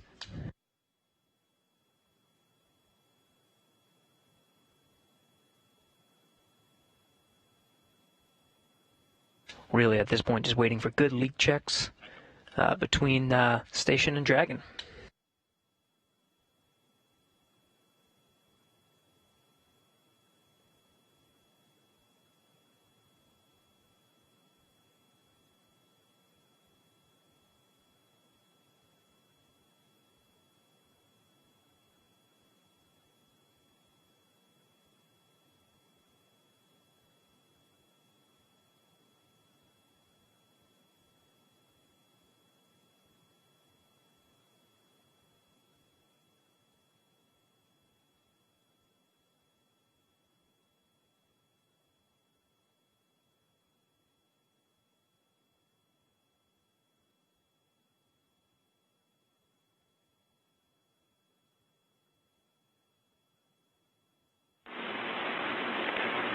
Station Huntsville, Spacecraft 3 for Chris on the ISS experience.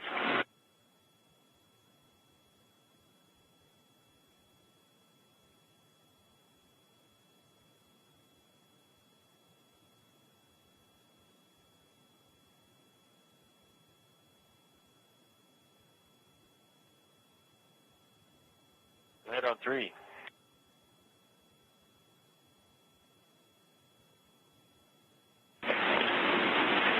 Hey Chris, we're not seeing good connection between the SSC-25 and the camera. We're coming up on a handover, but they're looking for a reboot of SSC-25. Reboot 25, copy. SpaceX Dragon on Dragon to ground for inventory. I am here and ready to copy.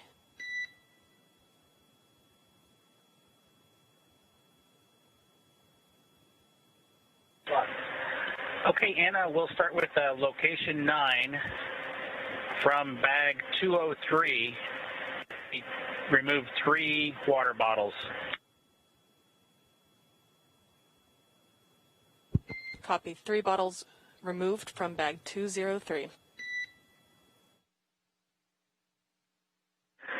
Good readback. From location 10, we removed bottles from each of bag 207, 208, so 6 water bottles in total. And Dragon SpaceX, you were pretty broken on that call, but I think I copied 3 bottles from each bag 207 and 208. Is that correct?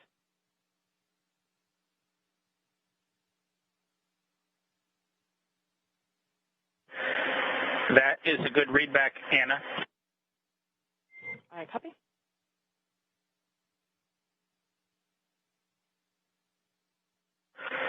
Okay. For location 11, 1 dinner from bag 317, 1 breakfast from bag 315, and 1 lunch from bag 316. Yeah, there are several... I copy 1 dinner from 317, 1 breakfast from 315, and 1 lunch from 316. Folks are interested, but they're all, everything that was taken has been sent down.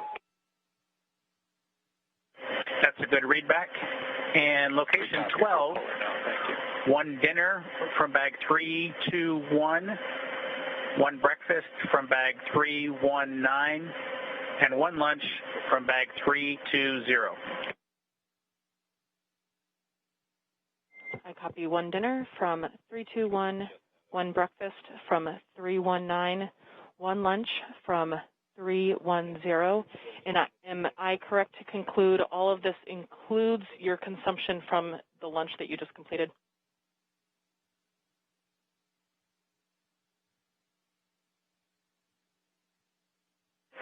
That's correct, Anna. We've finished eating, and the lunch we just completed is a good, complete list of what I've read down to you so far.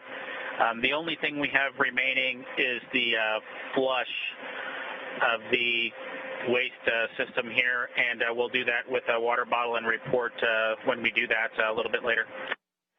Copy. That sounds like a perfect plan. Thank you so much.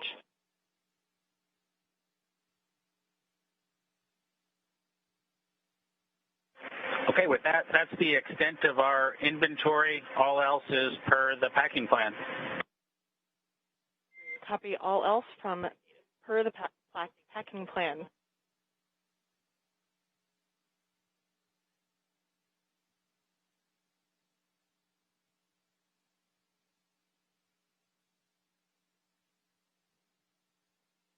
This is Mission Control Houston. You've seen Chris Cassidy, International Space Station Commander, do much of the setup, but he does have 2 crew members on board, both Russian cosmonauts. Next to him right now is Ivan Wagner, rookie space flyer that was on the same Soyuz spacecraft that Chris Cassidy launched on from the Baikonur Cosmodrome just a little more than a month ago. Also on board is Russian cosmonaut Anatoly Ivanishin.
This is Mission Control Houston. We are coming up on almost 2 hours since the Crew Dragon made contact and was captured by at the International Space Station's forward International Docking Adapter.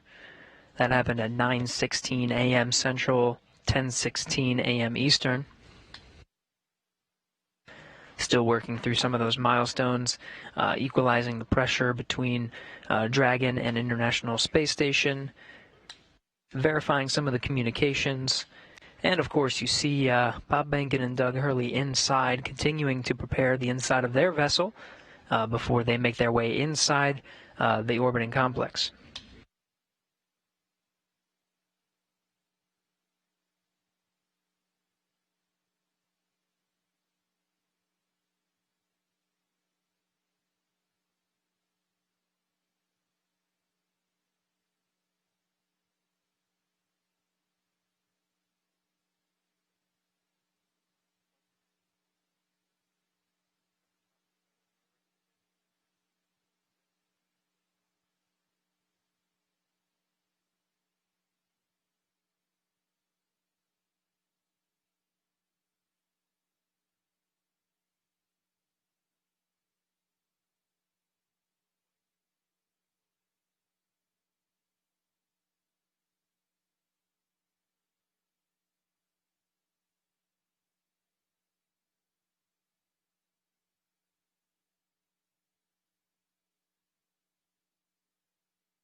SpaceX Dragon on Dragon to ground.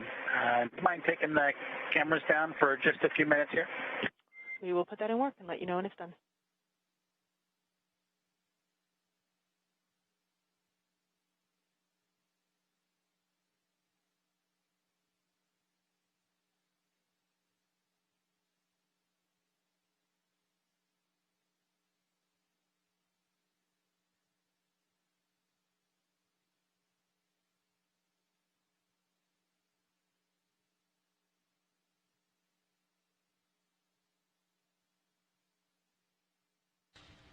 This is Mission Control Houston.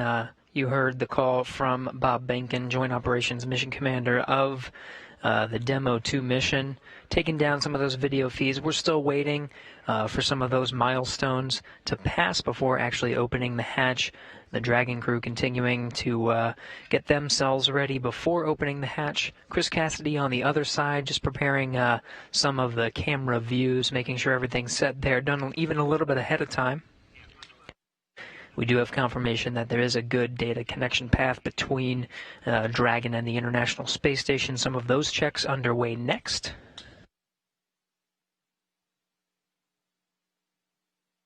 Coming up on 2 hours since docking at 9:16 a.m. Central, 10:16 a.m. Eastern.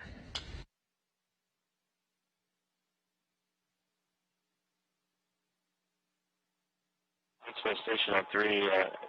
The SSC's been rebooted. Any success?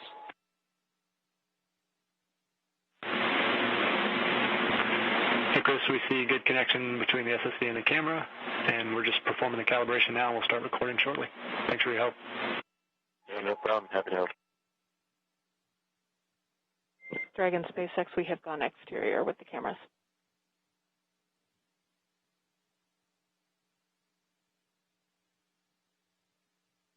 Dragon copy, thanks.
This is Mission Control Houston.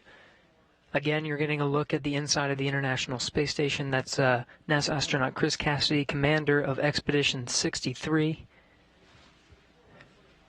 Continuing to get some of those cameras configured for hatch opening. Many milestones already passed after docking at 9:16 a.m. Central, almost 2 hours ago at this point.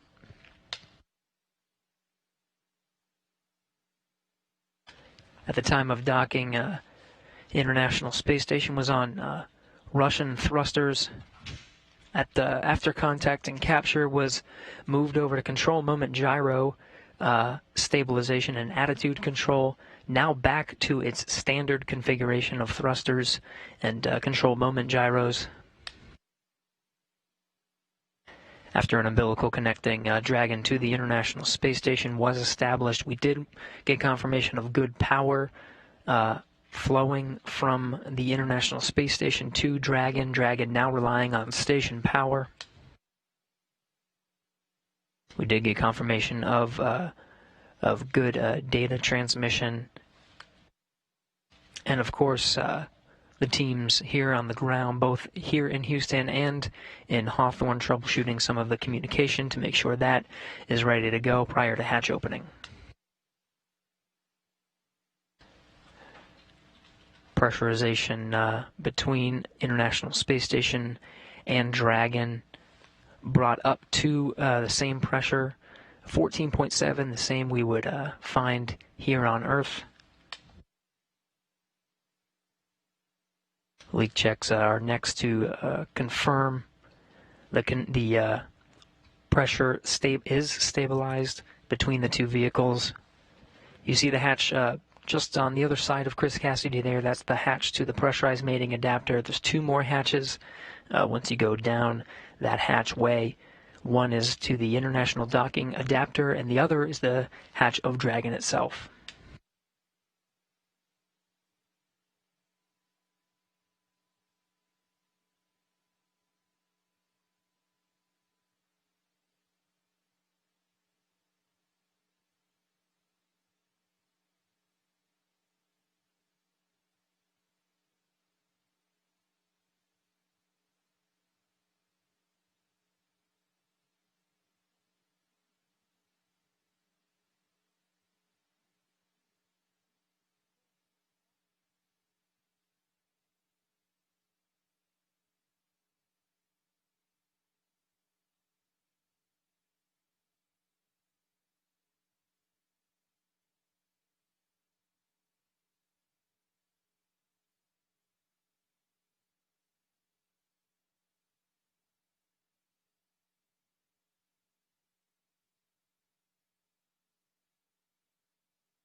SpaceX Dragon with a couple of questions. I am here and ready to copy. Hey, Anna. We show about an hour and 11 minutes since we started drying the suits, just to let you know that. And then the other thing is we can put 4.400 section 2 in work if you think we have some time before we get the hatch open. We copy. You are go to stop drying your suits and turn off that suit fan at this time. Let me get you words on that waste system flush. Okay. We'll shut the suit fan off now.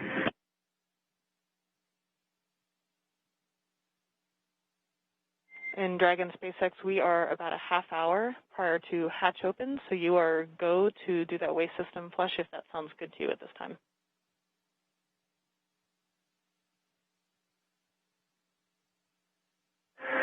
Okay, we may give it a few minutes. If it's going to be 30 minutes until hatch opening, we may want to use it just one more time. So, yeah, we may hold off for another 10 minutes or so. But let us know if anything changes. Otherwise, we'll do it then. Totally reasonable. Sounds like a good plan. Thanks. And Dragon, Houston on Dragon 2 ground. We're still working comm issues. We're going to take down the big loop now. We'll maintain you on Dragon to ground. We'll call you when we have hardline back inside. Stand by 1 second. Chris. Dragon copies, Houston. Thanks. Go ahead, Chris. Sorry, I was talking to Dragon. Yeah, no problem. Hey, I'm just looking ahead at the PAO event, and I know it says video through the node 2 and space to ground 2 up and down. It would only take me about 1 minute to change back over to the encoder and go do comm the normal way that we do PAO events, if that's something that's preferred. It really is super fast, and I can get you that way in that config real quick if you need it. Later. Copy, Chris. Yeah, copy. Thanks for that. We'll offer it up, and I'll let you know if we want to go that way. Copy. Obviously not urgent or important, just throwing it out there.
Station Houston on 3 for Chris comm config. Go ahead. We just wanted to clarify from your last comments. We show it as being in the standard config, whereby you're going to be coming down over the camcorder HD mic, and we'll be going up over space to ground 2, and that's what we're intending. Did you maybe just? We might have missed your intent in your previous remarks. Is that what you had in mind? No, I had, like we do all other PAO events, we talk, we hold the handheld microphone that is going through the clip-on mic transmitter to the clip-on, through the camera, and then the audio comes down through the encoder. That's how we typically do PAO events. So I could go back to that config if you need, super fast, or if you want to do it this way where we're talking on space to ground 2, that's fine too. I don't care. Just throwing it out there because it's different than we normally do PAO events.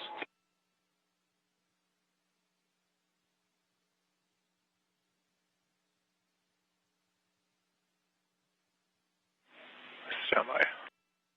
And just to be clear, well, the config we're in now is the Node 2 camera is not connected to the encoder, as you probably know. So all I would do is just plug the cable back into the encoder and switch back over to the nominal Node 2 camcorder.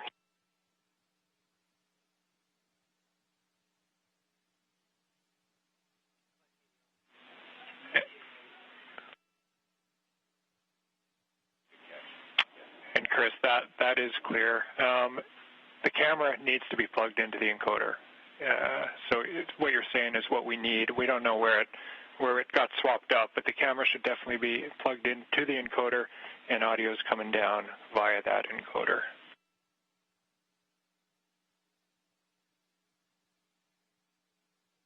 Okay, so yeah, we'll just use it on the. I guess what I was thinking is going back to one without a battery and not be dependent on the battery, and going back over to the nominal cable, which includes power.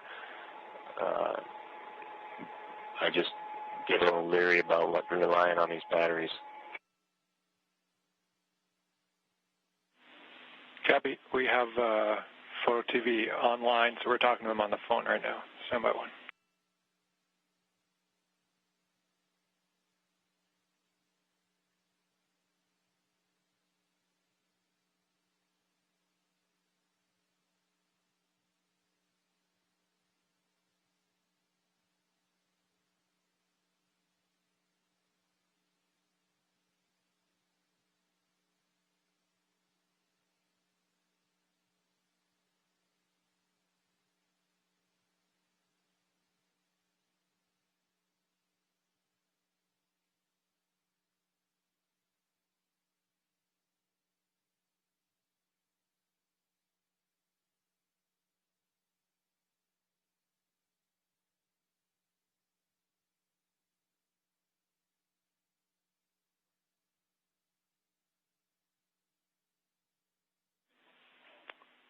Station Houston on 3 for Chris.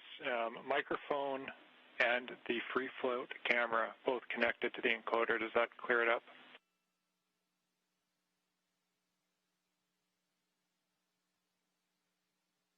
Okay, copy all. You want the free float camera, and we'll use the handheld microphone through the ATU. Copy all. No problem. I think I'm not communicating. No pun intended. But I think we're in a good config now, and I won't swap over to the nominal Node 2 camera.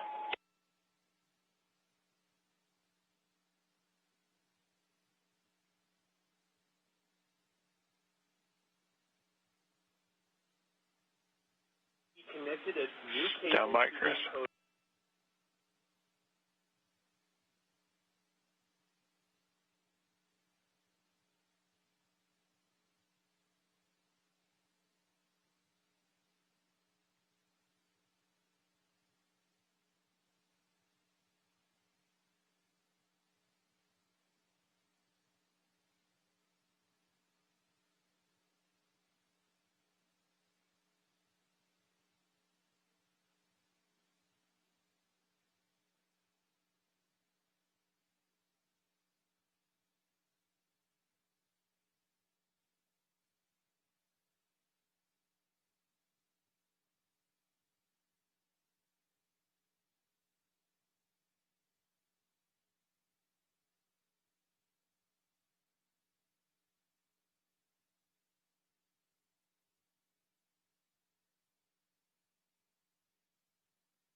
Station Houston 3, Chris. If you're still there, we think we still have it backwards.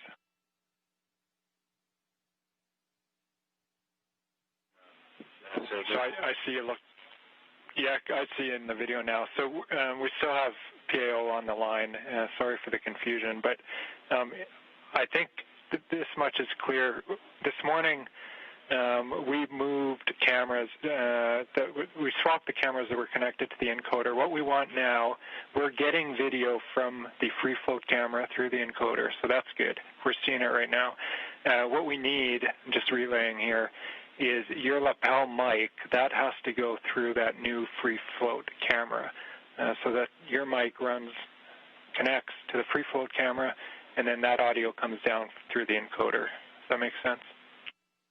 That's the config it's in right now, and that's all perfect. The only benefit, I guess, I didn't initially make it clear, is if I switch back to the normal cable and the normal camera, we're not dependent on a battery power on the camera.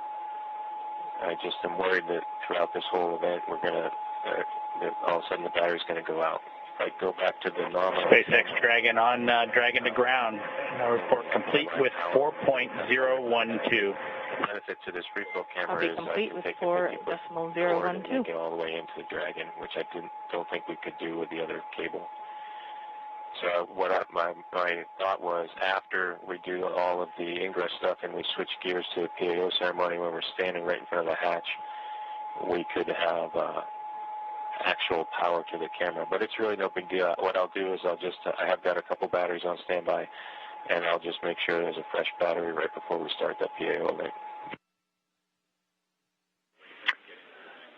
Okay, Chris, sorry it took so long, but I'm 100% with you, and copy 100% on the battery concern. The word we're getting here is we would like to run it in the config that it's in right now.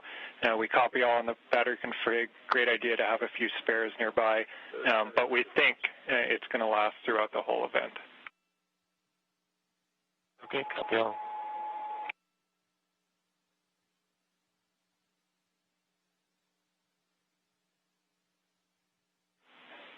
And Station Houston on 3 for Chris. With that out of the way, you have a go when able for your 1615 activity. 1615, that's your go for steps 3 and 4 in 2.102 Crew Dragon ISS arrival. Okay, 1615 activity, inward.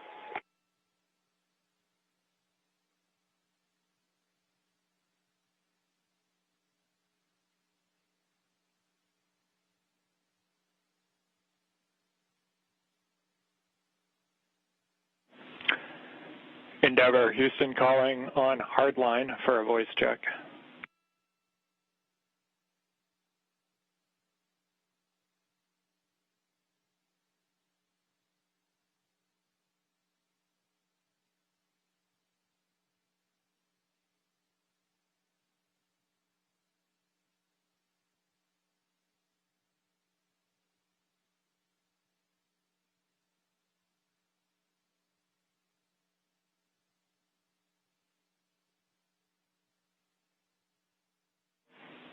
Endeavour, Houston calling via hardline for a voice check.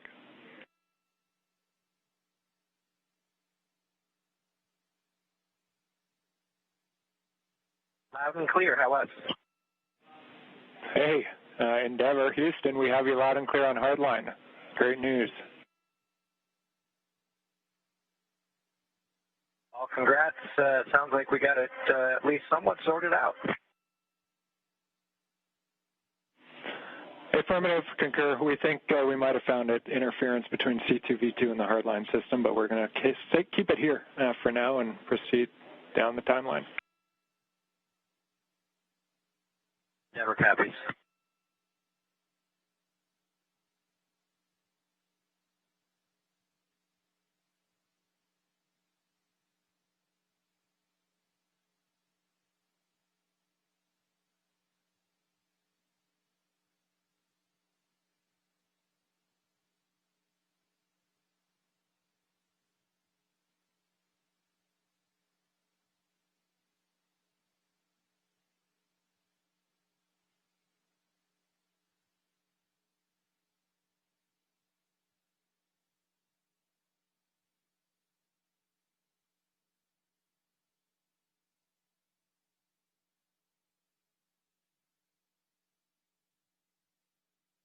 Houston on 3, hey, can you back me up on the PDT?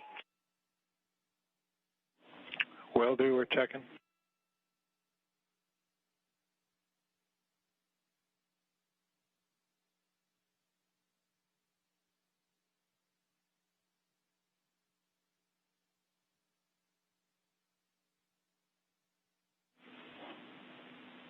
Station Houston on 2. Chris, TPT is good. You're going to continue. Copy, thanks.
This is Mission Control Houston. You're looking at the inside of the International Space Station.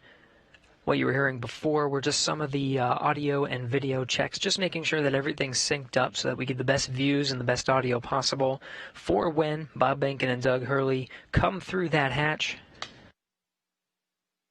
We're working towards the hatch opening now. You can see Chris Cassidy down the pressurized mating adapter. That hatch will open up to the international docking adapter. On the other side is the Dragon hatch.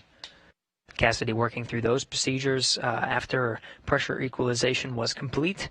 Now expecting around the order of 10 to 15 minutes maybe until we finally get that hatch open. So we'll stand by, keep those views coming from the inside of the International Space Station to welcome Bob and Doug aboard.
This is Mission Control Houston. You're looking at the live view of the inside of the International Space Station Flight Control Room.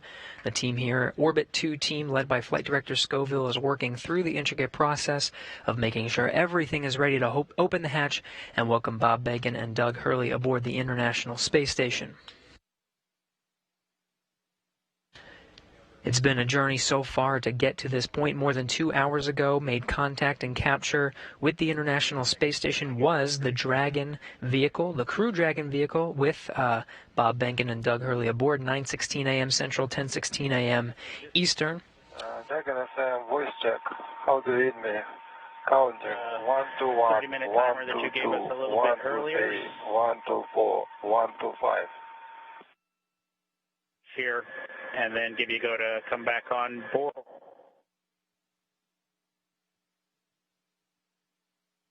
In Dragon SpaceX, you were pretty broken in that previous call. Here's some stations with ground 2. I don't hear Dragon. I think you're being summoned by the Russian crew.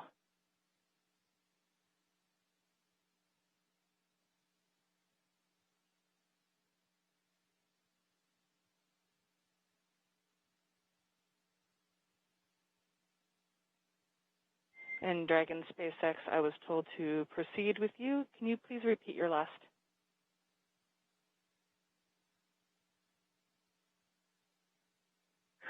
Yeah, Anna, just wanted to double check with you to make sure you had copied our last and that we were still good on that estimated timer that you gave us for 30 minutes. It looks like we've got about 10 minutes left. So we'd like to pick up in section 2 of 4.400. Checking.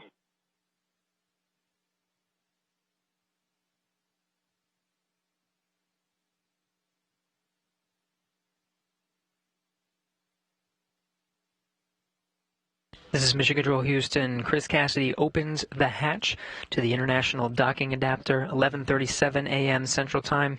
Station and Dragon flying together, 267 statute miles over the South Pacific. This is a view from the camera at the forward end of Dragon. 20 minutes until Dragon hatch opened, and the APAS hatch was just opened.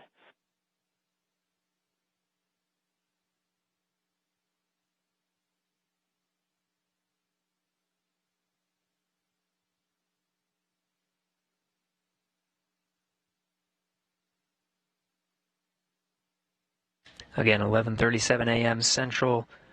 The hatch to the International Docking Adapter was open. You see Chris Cassidy there poking his head in. That's the camera at the forward end of the Dragon. Now only one hatch separating Bob Behnken, Doug Hurley from Chris Cassidy, who you're seeing here from those Dragon views. Expected time to open that hatch is about 20 minutes from now.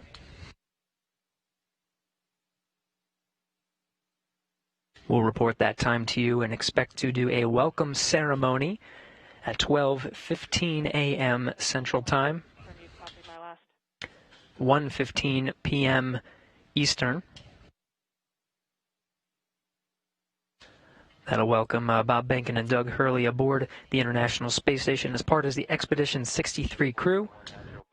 We'll get to hear some words from them and have some VIPs here in Mission Control Houston to provide words to the teams that oversaw the entire mission and the crew aboard the International Space Station. Station Houston, we copy the hatch open, no condensation, thanks.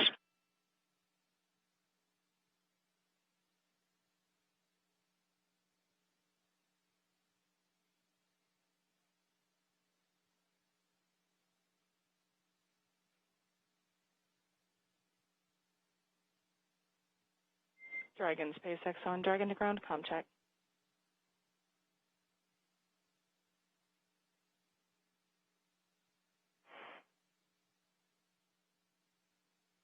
Dragon to ground, how us? A little choppy, how me?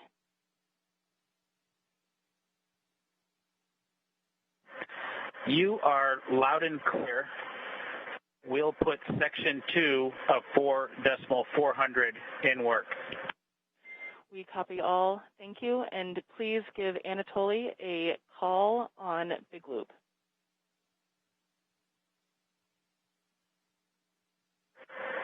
Okay, we'll call Anatoly on the Big Loop, and I'd also like to report 2 bottles of water consumed from location 9, bag 204. Location 9, bag 204, and to confirm that was for the waste system flush.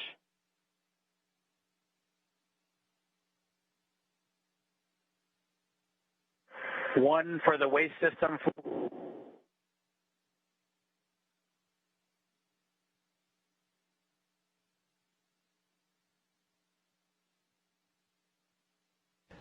Chris Cassidy removing that target from the APAS hatch docking interface. Dragon, com check on the big loop for Anatoly from Endeavour.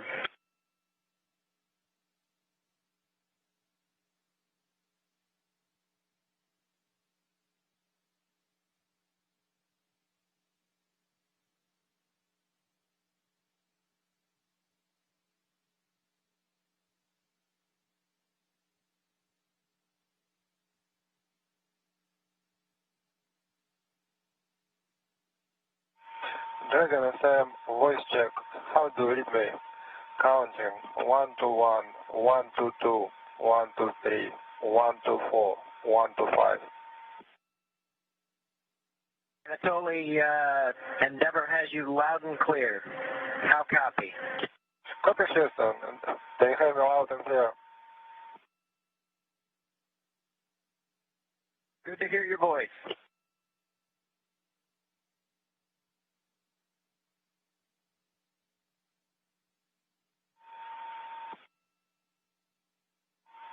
Dragon FM, how do you read me? Loud and clear. Okay. See you soon. Turning over to Houston.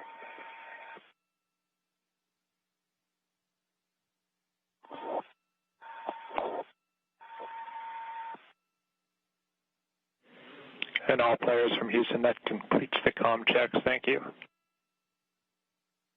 Copy. Copy.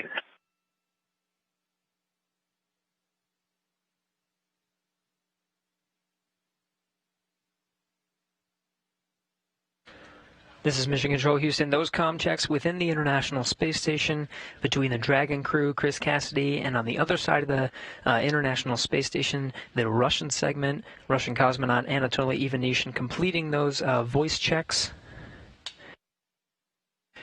You can see Cassidy continuing to outfit the hatch, just clearing the space and providing some padding and removing that docking target from the APAS hatch.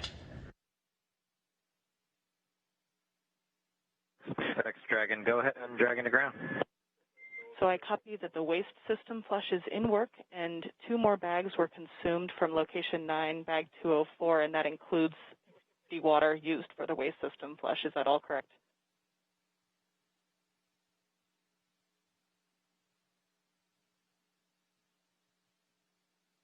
From bag 204, one of which Bob is in the process of consuming, and the other will be for the waste flush. That is correct.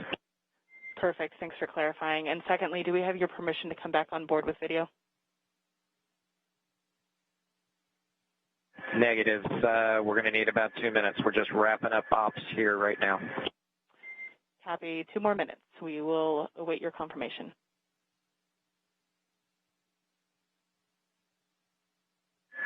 Thank you.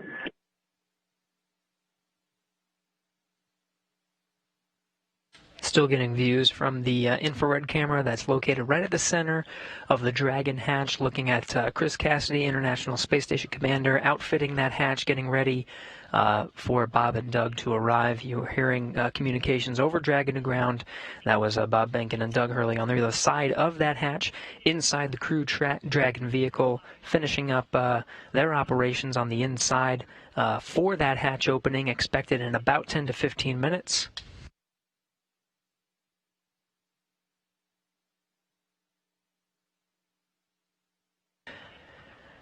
Again, it's been a process to get to this point. Just about 2.5 hours ago, docking to the International Space Station was Bob Behnken and Doug Hurley aboard the first commercial American vehicle to dock to the International Space Station with crew aboard.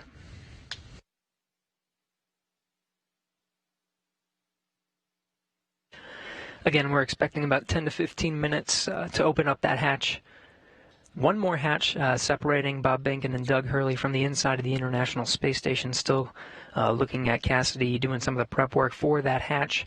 We'll get some great views that Cassidy set up over the past few hours to capture this historic moment today. Be sure to stay tuned in at 12:15 p.m. Central Time, 1:15 p.m. Eastern. We'll start a welcome ceremony officially welcoming Bob Behnken and Doug Hurley aboard the International Space Station to join the Expedition 63 crew.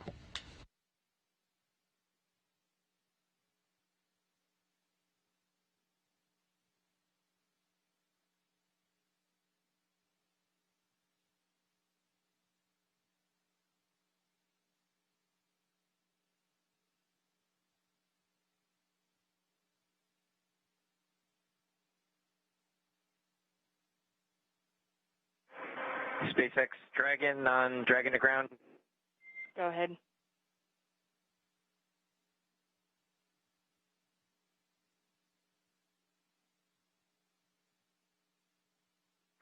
Anna, you're clear to come on board. Copy. Clear to come on board, and thanks for your patience with the comm. We are in an orientation that's creating some blockage to receive your comm on Dragon to ground. Yeah, we figured that was it. No problem. That's part of the deal. Chris Cassidy giving a wave, eagerly awaiting Bob and Doug to come aboard. Just behind him, you see Anatoly Ivanishin and Ivan Wagner, Russian cosmonauts of Expedition 63, standing by. We'll be able to come aboard Dragon here in a sec, get some views from the crew Dragon. We're in a short handover of those communications from the International Space Station. Video and audio should be regaining them momentarily.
Anatoly Ivanishin in the foreground there. Chris Cassidy continuing the prep work for opening up the hatch there.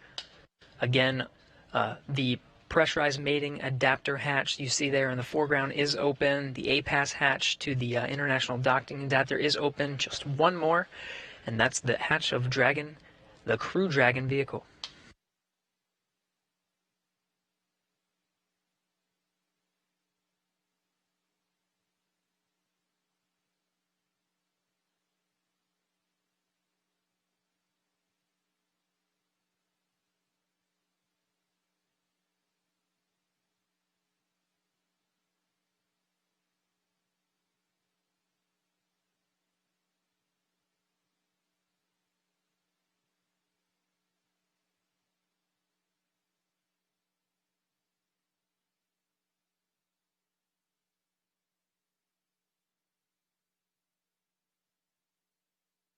Houston Station, space to ground 2. Station is ready for Dragon hatch equalization. Station Houston copies. Dragon call ready when you're able.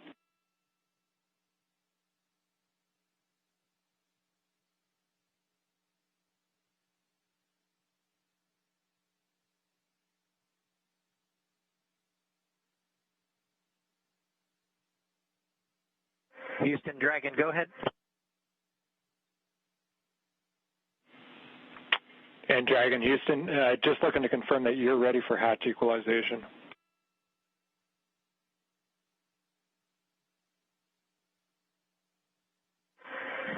We are ready as long as SpaceX is ready.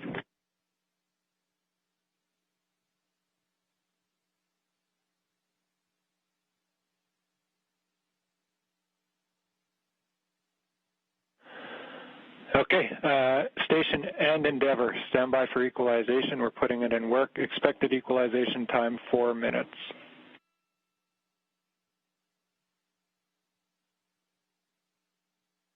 Station copies. Endeavour copies.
This is Mission Control Houston.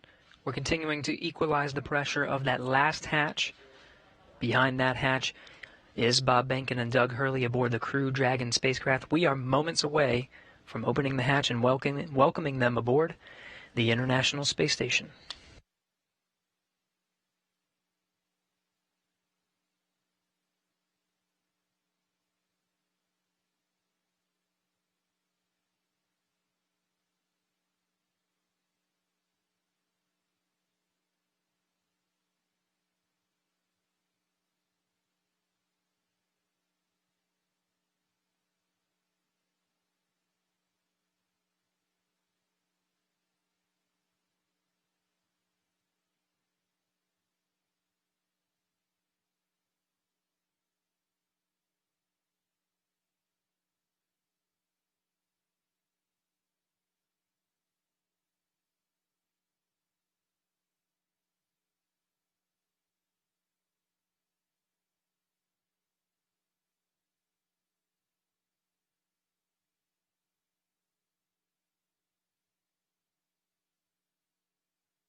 This is Mission Control Houston. If you're just tuning in, we are standing by for confirmation of the hatch opening between the International Space Station and the Crew Dragon.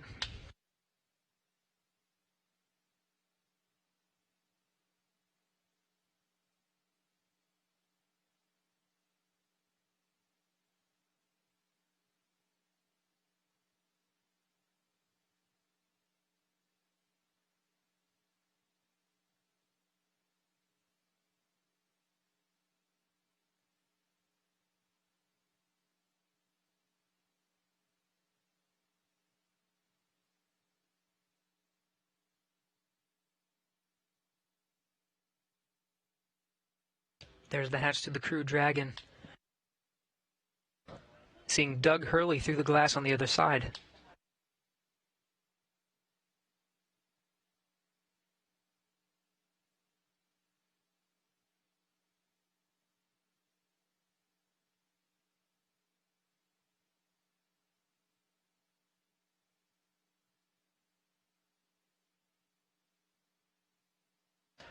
And there's Bob Behnken.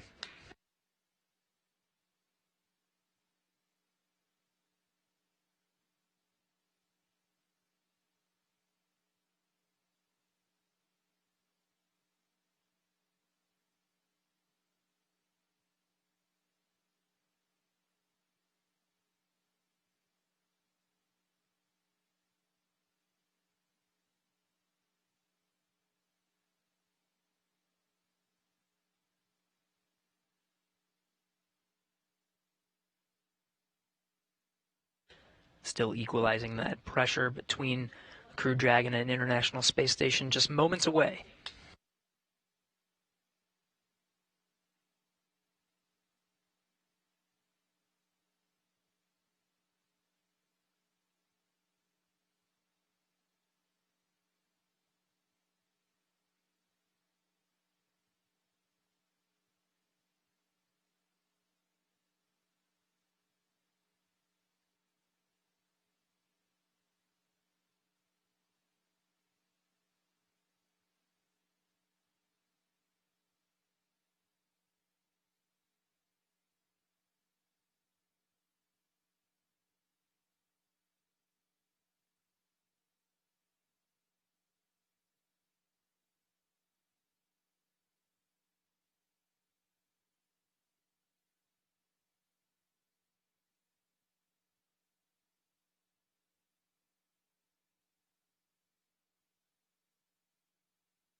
Dragon SpaceX on Big Loop. You are go for hatch opening per the decal, followed by the remaining actions in your procedure 4.400.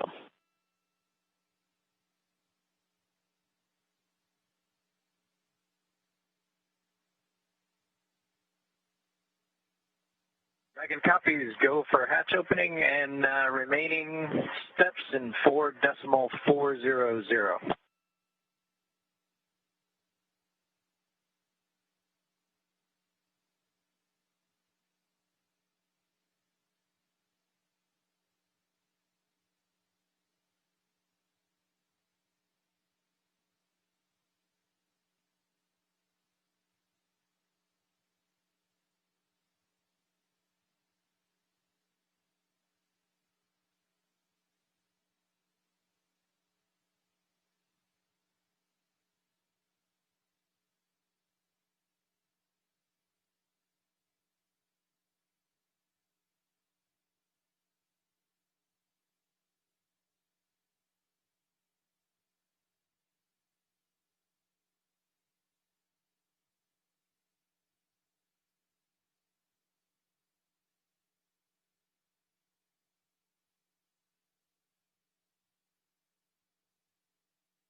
And with that, the hatch is open. 12:02 p.m. Central Time, 1:02 p.m. Eastern. Bob Behnken and Doug Hurley opened the hatch to the International Space Station after launching from American soil on a U.S. vehicle for the first time in 9 years, the first time ever for a commercially built spacecraft.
If you're just tuning in, the hatches are open between Dragon and the International Space Station.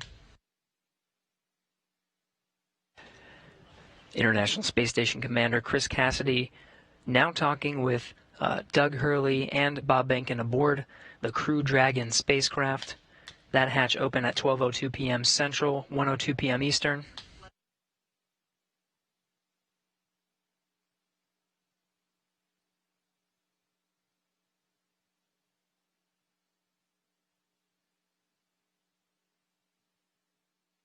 SpaceX Dragon on the big loop. The hatch is open in 5.5, 4.400. How copy? I copy. Hatch is open. Great to hear. Thanks.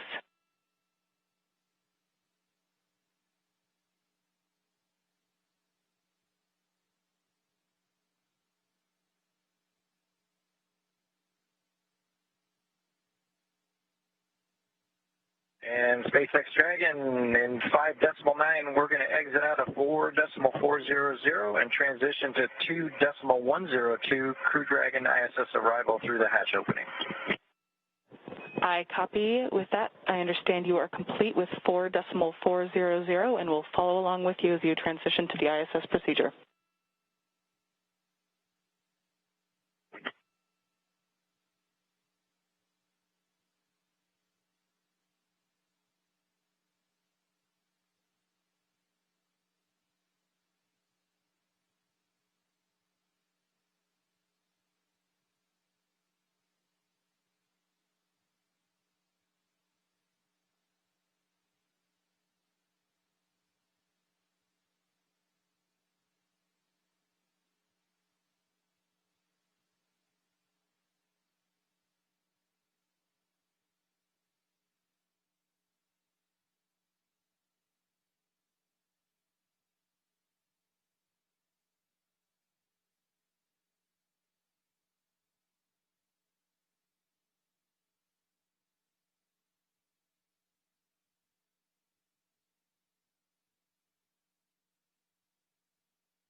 This is Mission Control Houston. The crew of Demo 2 just performing a few closeout duties. The hatches are open. They were open 12:02 p.m. Central Time. We're moments away from the Dragon crew aboard Demo 2 to enter the International Space Station.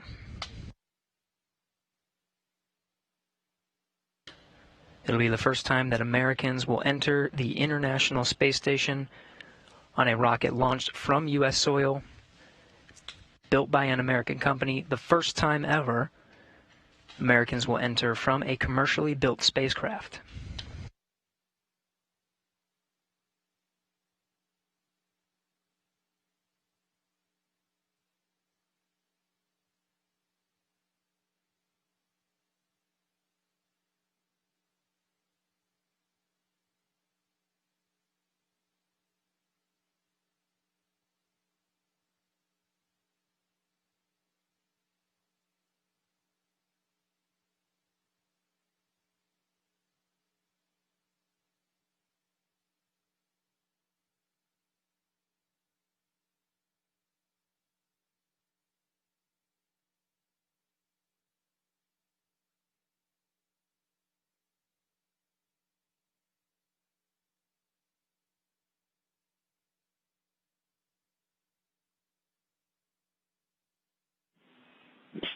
Houston on Space Run 2 for Chris.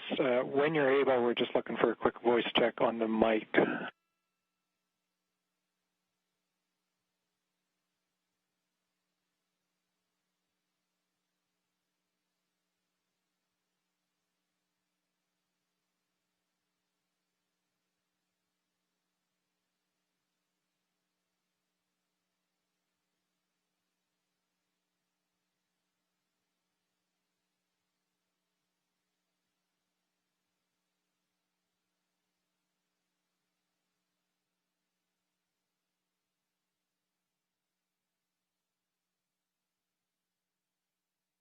Station Space Run 2, go ahead. Chris, we were hoping we could voice check the mic just before starting the PAO event.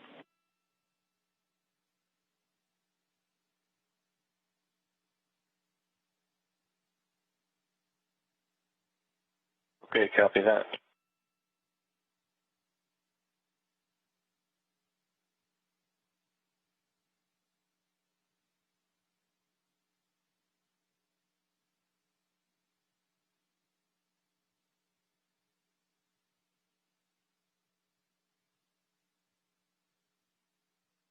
Houston Dragon on the big loop in step 6.1 of 2.102. IMB duct installation is complete.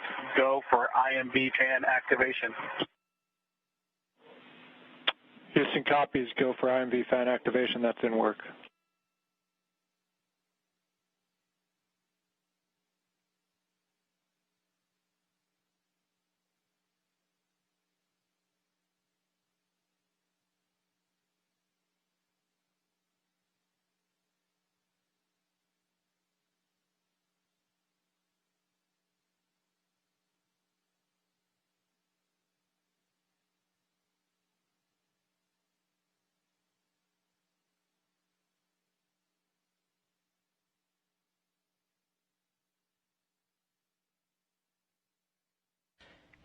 If you're just tuning in, you're getting a live look.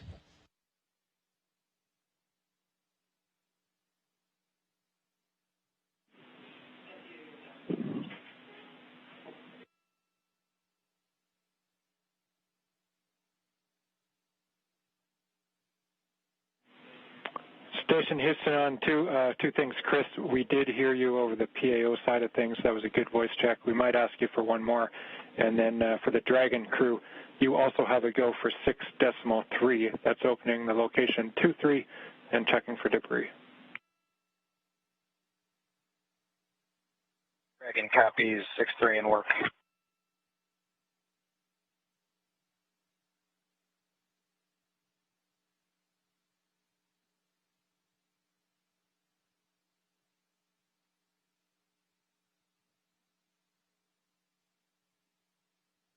If you're just tuning in, you're getting a live look. On the left of your screen is a look inside the Crew Dragon on the Demo 2 mission. On the right, the International Space Station. Houston Bob Behnken. Dragon on the big loop. We are ready for 6.4 and section 4 of the LIO instructions.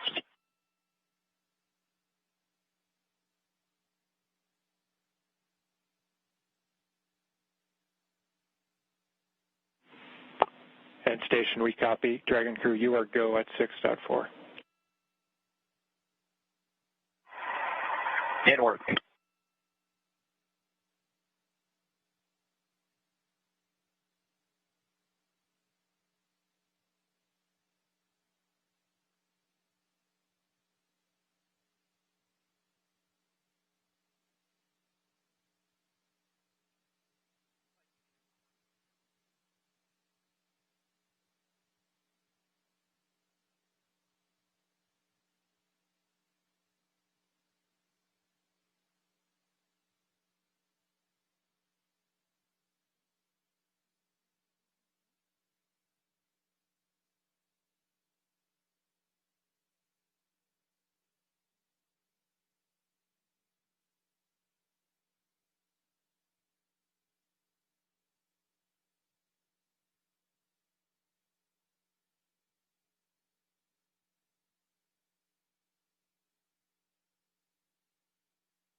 This is Mission Control Houston.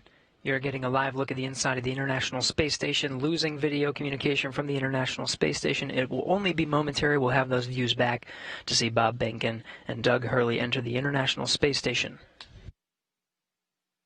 When they do, it'll be the first time that humans will enter through this hatch for the first time in 9 years.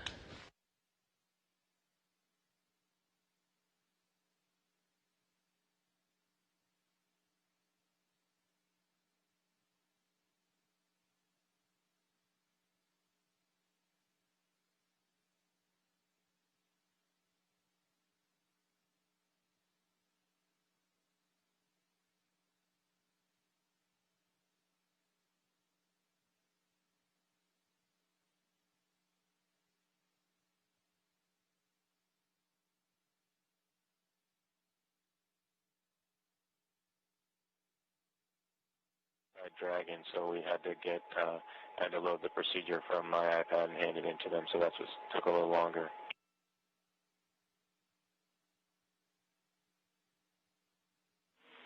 We copy, Chris.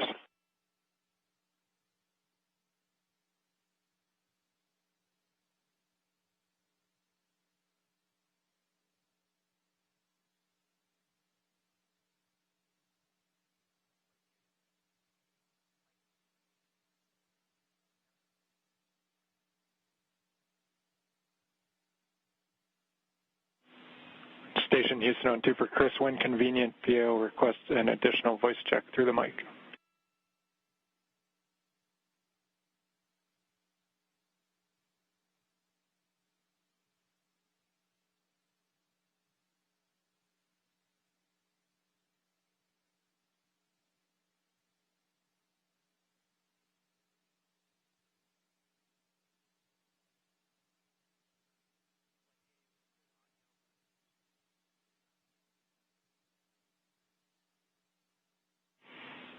And Chris, we're not hearing you in MCC. We are apparently getting it through to PAO. Just stand by.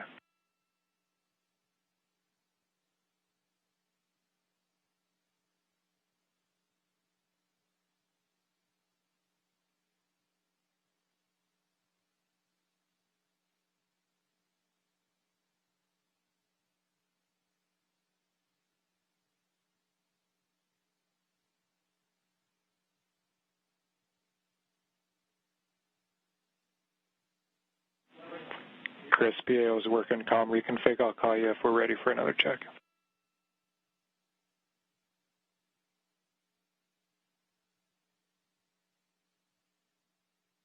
Houston and SpaceX Endeavour in 6.5 LIO cartridges sealed and installed.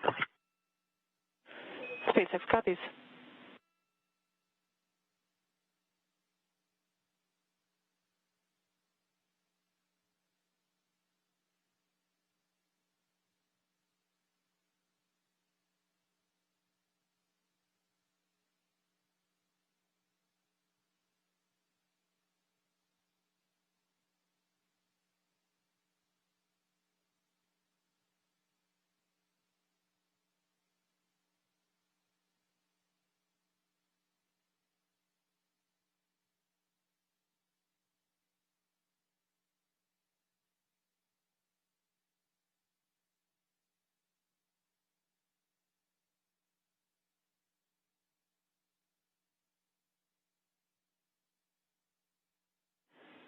Station Houston on 2 for Chris. We wanted you to confirm that the mic is in channel 1. It needs to be in channel 1. A thought here is that it could have been bumped over to 2.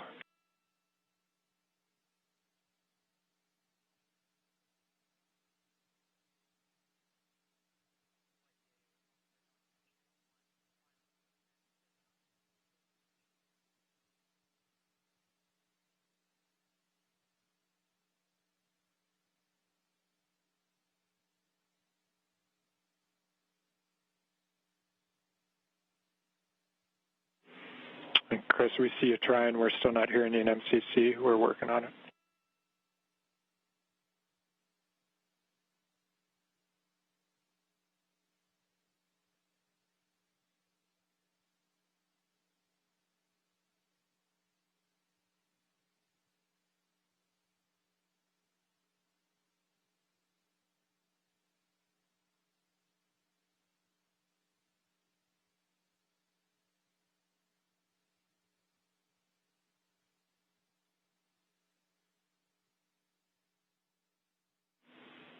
And Chris, nothing in MCC. We see you trying. The word here is that as long as that is in channel 1, any problems past that point are on our end, so we're looking into it. We'll be right back to you.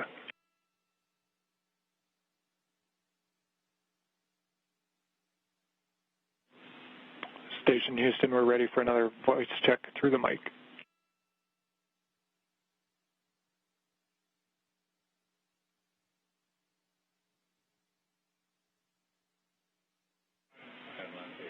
Station Houston, we have you loud and clear through the mic. Thank you.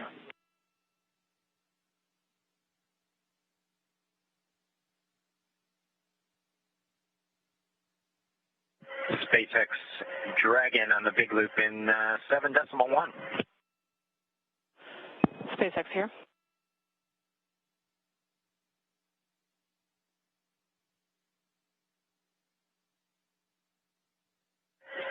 Okay, Anna, in 7.1, it appears that the ABV inner Bravo is open, as well as the PPRV ISO valve.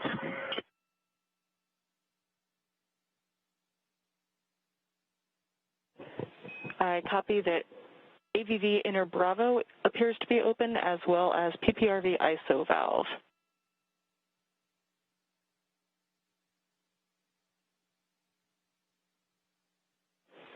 Go ahead and cycle them to close if you're good with that call. Yes, we are good with that call and appreciate the status. Thank you.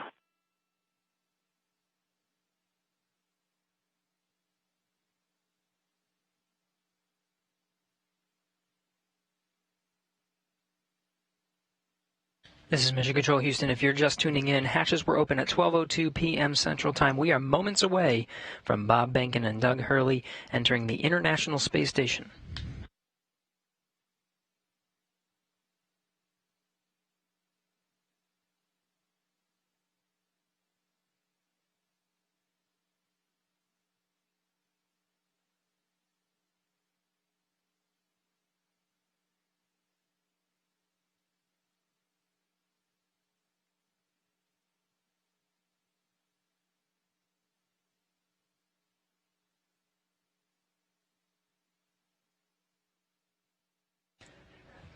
Again, this is Mission Control Houston, moments away from Bob and Doug entering the International Space Station. Shortly after they enter, we will conduct a welcome ceremony. There will be VIPs here in Mission Control Houston, Ficker 1. Looks like they're all closed visually now. We are in 8.3 for both SpaceX and Houston. Dragon arrival configuration is complete. SpaceX copies. All valves appear closed visually now, and arrival configuration complete. Excellent to hear. Houston copies. And with that, Endeavour, welcome to the International Space Station. Please come aboard.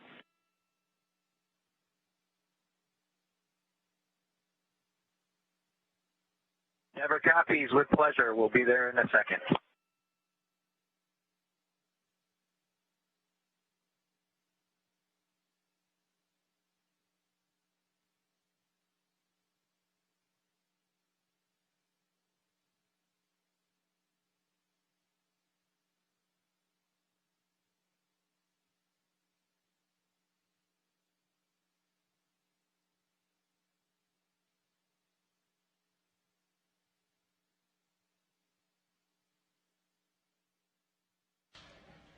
We have Bob Behnken from SpaceX Demo 2 mission entering the International Space Station.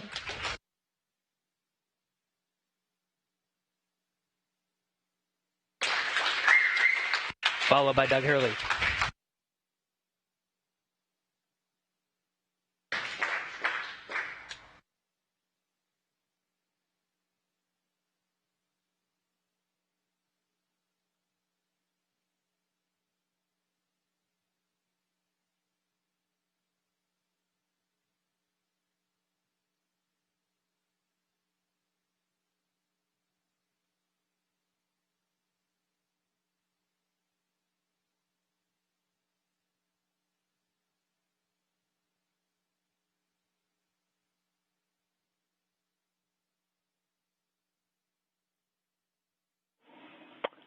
And Station Houston, we see you, and it's a great-looking photograph.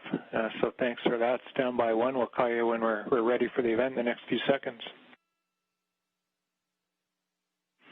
Got a whole bunch of very happy and grateful people making their way into MCC right now.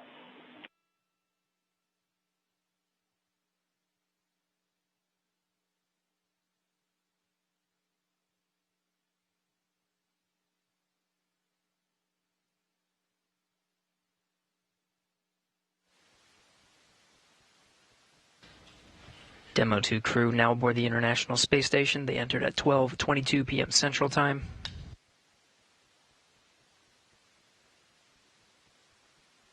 The station at the time was 262 statute miles over Turkmenistan. Crew all gathered in front of the cameras at the Node 2 forward end of the International Space Station. Just behind them is the hatchway to the Crew Dragon on this Demo 2 mission. We're standing by for a welcome ceremony. We'll have VIPs here in Mission Control Houston ready to greet the crew.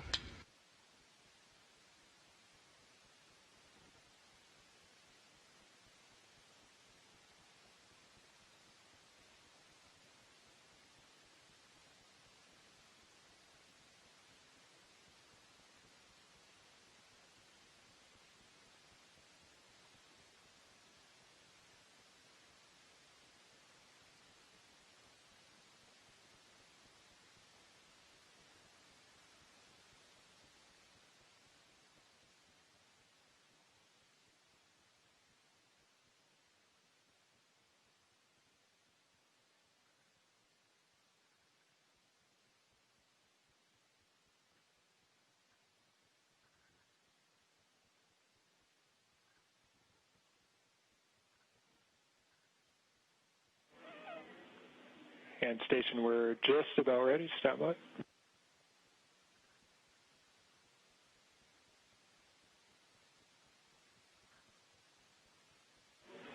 right, Station, it's Houston on Spacecraft 2. Confirm that you are ready for the event. Houston, this station, we are ready for the event. Copy that. And, sir, Administrator Bridenstine, welcome to MCC. Please call Station for a voice check. Station, this is the NASA Administrator. Can you hear me? We hear you loud and clear, sir. Welcome to the space station. Thank you, Chris. It's good to see you. And welcome to Bob and Doug. I will tell you, the whole world saw this mission, and we are so, so proud of everything you have done for our country and, in fact, to inspire the world.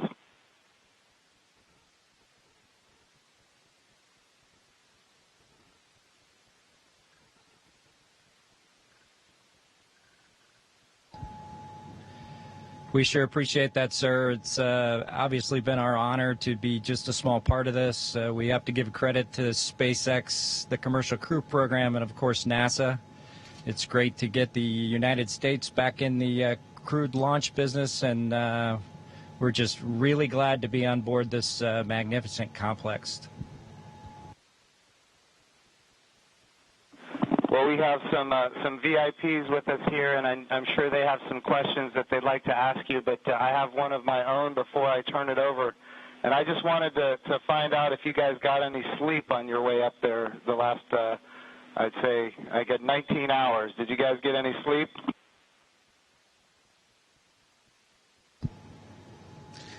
Yeah, I think a lot of folks in Hawthorne were asking the same question, sir, but we did get probably a good 7 hours or so opportunity for sleep, and I did succeed at sleep, and Doug did as well. So the first night is always a little bit of a challenge, but the Dragon was a slick vehicle, and we had good airflow, and so we had an excellent evening, and just excited to be back in low Earth orbit again.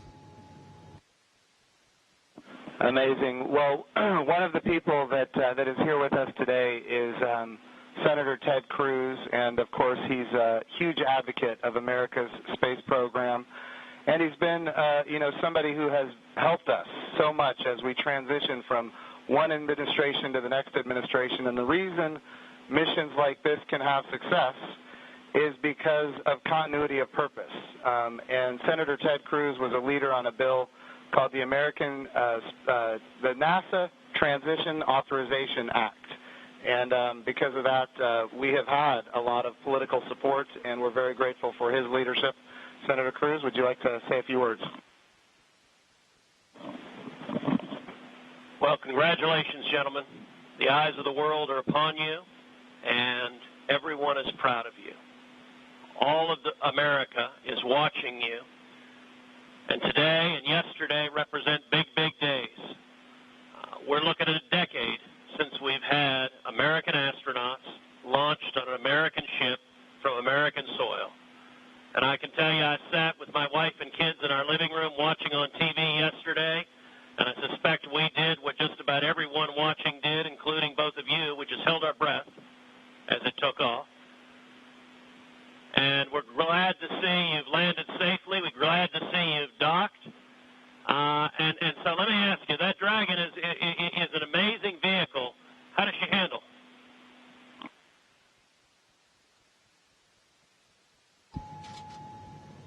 It flew just like it was supposed to. It was we had a couple of opportunities to take it out for a spin, so to speak, once after we got into orbit last night, and again today about 20 minutes before we docked. And my compliments to the folks back at Hawthorne and SpaceX for how well it flew. It is exactly like the simulator, and we couldn't be happier about the performance of the vehicle. What do you guys hope to accomplish in your time on the International Space Station?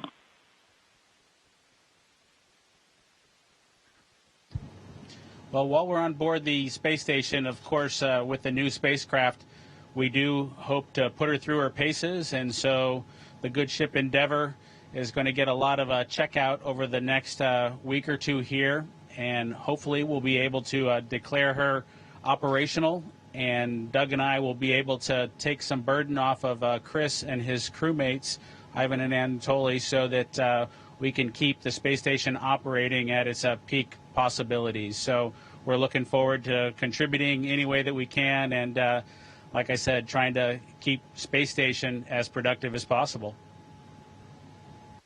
As a country, we're in the midst of a tough week. We're seeing protests, we're seeing a lot of anger, we're seeing violence.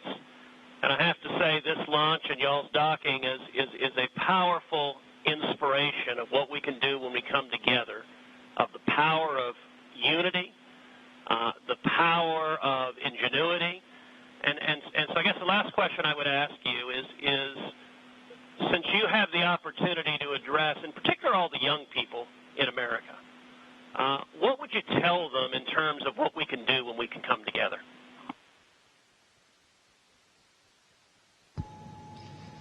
You know, that's a great question. 9 years ago, just about exactly 9 years ago, we docked with Atlantis on STS-135, the last flight of the Space Shuttle program, a 30-year program. And folks at SpaceX, folks at NASA, the Commercial Crew Program put their heads together and worked diligently year after year, making sacrifices, working hard. And then 9 years later, American launch capability was restored, and this is just one effort that we can show for the ages in this dark time that we've had over the past several months to kind of inspire especially the young people in the United States to reach for these lofty goals and work hard and look what you can accomplish. Thank you, gentlemen. God bless you. Thank you, Thank you, Senator sir. Cruz. We have another very special guest here that represents the Johnson Space Center. And, of course, it's my good friend from the House of Representatives, Dr. Brian Babin.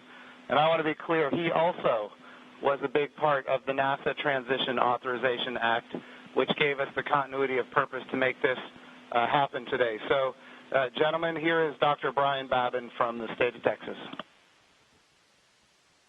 Thank you. So great to be with you guys. I was at the launch yesterday. I just want to say a huge congratulations. And, you know, there was a thunderstorm that blew in about 30 minutes or 45 minutes or so before liftoff. and it was in doubt there for a minute, but it was just an enormous achievement. I just want to say thank you for you guys. Really appreciate what you're doing for America, and the crew that's already been up there, Chris, and your two fellow Russians. To give you a great big thank you as well. I have a son who was a Navy SEAL, and I want to thank you for your service there too, Chris. And also, I would like to just see what I know you've said that the craft, the Dragon, handled very well, but I want to see how it compares with the space shuttle. If one of you would address that, I would appreciate it.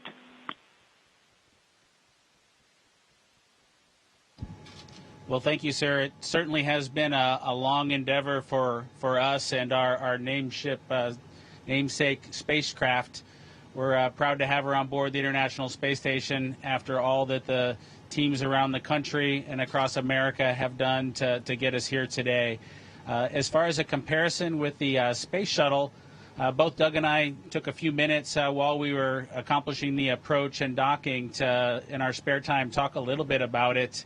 We were surprised a little bit at how smooth things were off the pad. The space shuttle is a pretty rough ride heading into orbit with the solid rocket boosters. And our expectation was, as we continued with the flight into second stage, that things would basically get a lot smoother than the space shuttle did. But Dragon was huffing and puffing all the way into orbit, and we were definitely driving or riding a Dragon all the way up. And so it was not quite the same ride, the smooth ride, as the space shuttle was up to MECO. A little bit less G's, but a little bit more alive is probably the best way I would describe it. Anything else, Doug? No? Sounds good. Bob, what is MECO?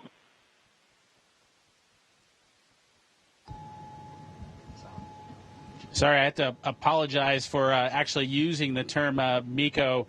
It's a little bit confusing between the space shuttle and the Dragon vehicle. So it's a main engine cutoff is what MECO stands for. Those happened at different times in flight for the two vehicles. For the space shuttle, that was when you were all the way in orbit. For Dragon, that was just a little bit after 2 minutes.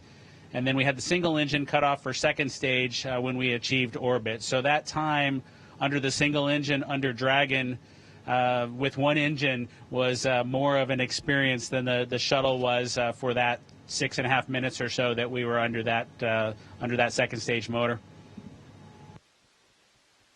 Well, I would just like to say, in fact, Doug, did you have something you wanted to add there? I met your mother and father yesterday, Doug, and great folks. They're very, very proud of their son.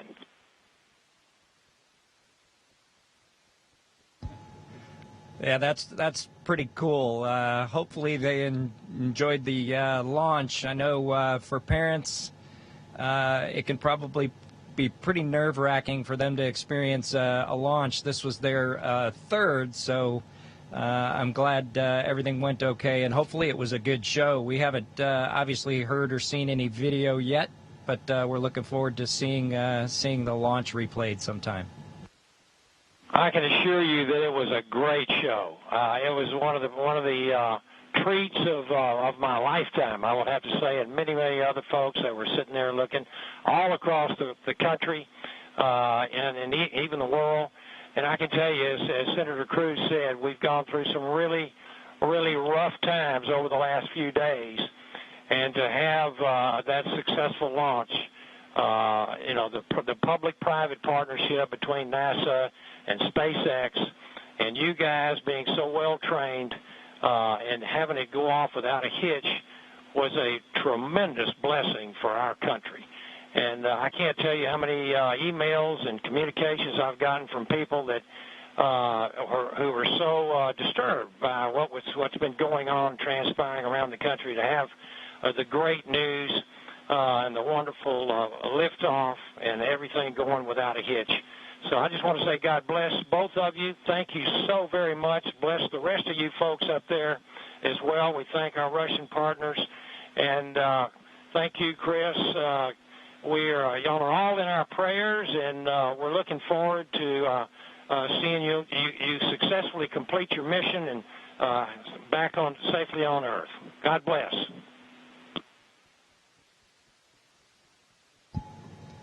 Thank you very much.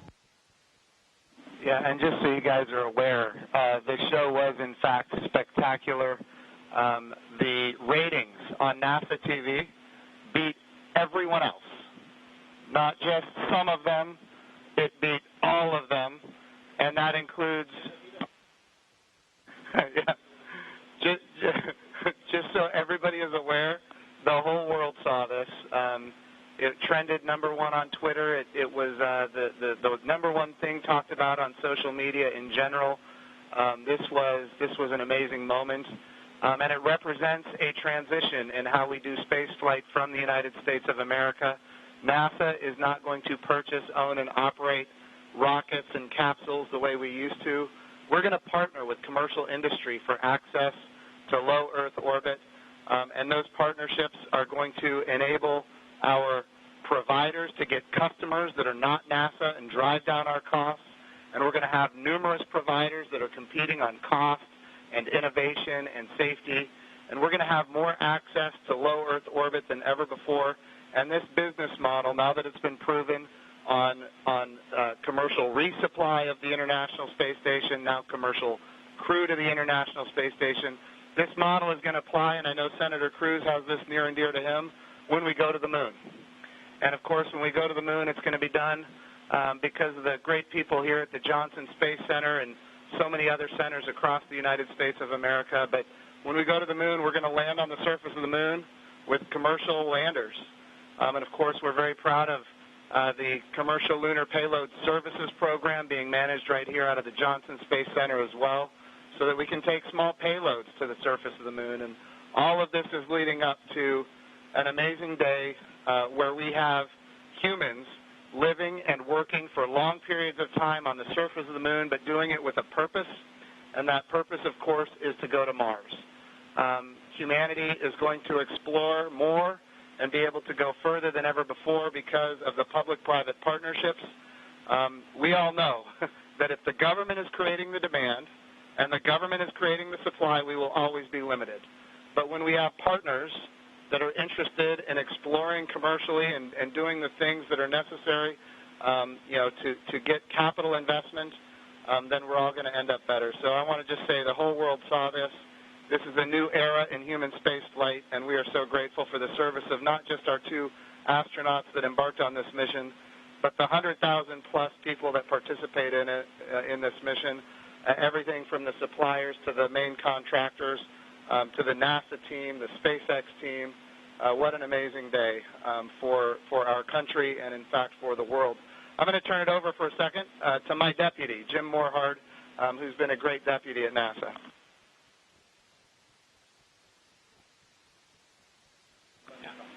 Gentlemen, congratulations. You know, Jim's mentioned going to the moon, and yesterday and today, you've inspired the Artemis generation, which is our next generation, and that's what this is about. It's really bringing the children that we've got and our grandchildren forward, so they'll be the ones that are going into deep space. This is the dawn of a new era, and we just thank you for being at the beginning of it. Thank you so much. It was absolutely our pleasure, but it's just a huge team effort across the board from SpaceX to NASA that made this all happen. We were just the lucky guys that got to fly the rocket yesterday. I have a question for Chris Cassidy. Our crew here decided to be about 3 days late. You got to work them overtime, I presume, now to get them caught up on all the activities that they missed out on. Any plans for them? Well, the day they missed out on was a good one for them to skip. It was Saturday house cleaning, but I took care of it for them. We'll catch up next weekend. But in all seriousness, we've got a few things to take care of tonight. Make sure we're all safe and we know the plan in case something bad happens. And then we're looking forward to some operational stuff later in the month. Maybe we'll get outside and do some spacewalks. And our efforts in these coming weeks will be in that effort. So we're all super excited to have 2 more crewmates to the Expedition 63 team. Awesome. And, of course, here in Houston, this is the home of the astronaut office, and the Johnson Space Center is led by Mark Geyer, and I'm going to turn it over to Mark for a few comments. Thank you, Jim. Hey, it's great to see all of you there. Good to see you, Bob and Doug. I know we talked a few days ago. You look a little taller than I remember you. And but I also want to thank Anatoly and Iman and, of course, Chris for what you guys have been doing since you all arrived. And I know there's been a ton to do, and you've been really busy, and I appreciate that. So I also like this visual of our international partnership. We have had a tremendous partnership with Roscosmos, and we will continue to do so. But it is nice to see crew arrive from this side of the space station. So that was pretty cool after 9 years. I did have one question for Chris, though. What might you do to ensure that Bob and Doug stay longer? Do you have any strategy there?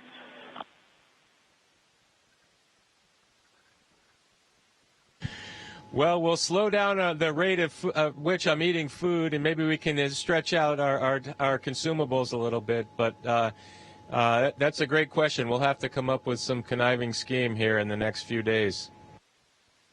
All right, thank you. Thanks, guys. Look forward to greeting the 3 of you eventually back in Ellington after your work is complete. Thank you.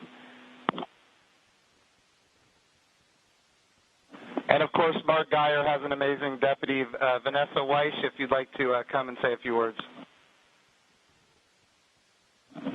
Thank you, Jim. Hi, guys. You look really good. I just want to say on behalf of everybody here, we just want to thank you. It was an amazing launch, and we love seeing the docking. You guys all look really good. Just thank you for all that you're doing, and we can't wait for you to return, but not too soon. Station wants you to get a lot of work done, so looking forward to all of that. But thank you, and God bless. Thank you, Vanessa. We appreciate that. All right, we also have with us Steve Jerzik, who is the Associate Administrator for the agency. For people who don't know what that is, that, of course, is the Chief Operating Officer of the agency. But he also ran the flight readiness review for this mission. He did really an amazing job, and I can't say enough about his leadership at the agency. Steve, if you'd like to say a few words, ask a few questions. Hey, guys, it is just great to see you all on the station. I can't tell you how my adrenaline shut down when you guys opened the hatch. I mean, I've just been on edge ever since yesterday, and the weather cleared. I can't tell you how great it's been to see you on station. It has been a team effort. I felt like the last 2 years I've kind of been part of the team, working through issues, and it's been a heck of a year and a half with, Demo 1 and the in-flight abort test, and working through issues like parachutes and the escape system, and I just could not be more proud of the team for getting to this point. It's amazing, and you obviously have been part of that. I really appreciate you all showing up in Washington, D.C. at our reviews, and because the last thing we do at those reviews is look at you all, because you guys are the risk takers, and make sure you're okay with where we are and where we're headed. So I really, really appreciate that. I really appreciate your active participation in that. And I could not be more, like I said, more proud of the team, and congratulations. And it is awesome to see you guys on station.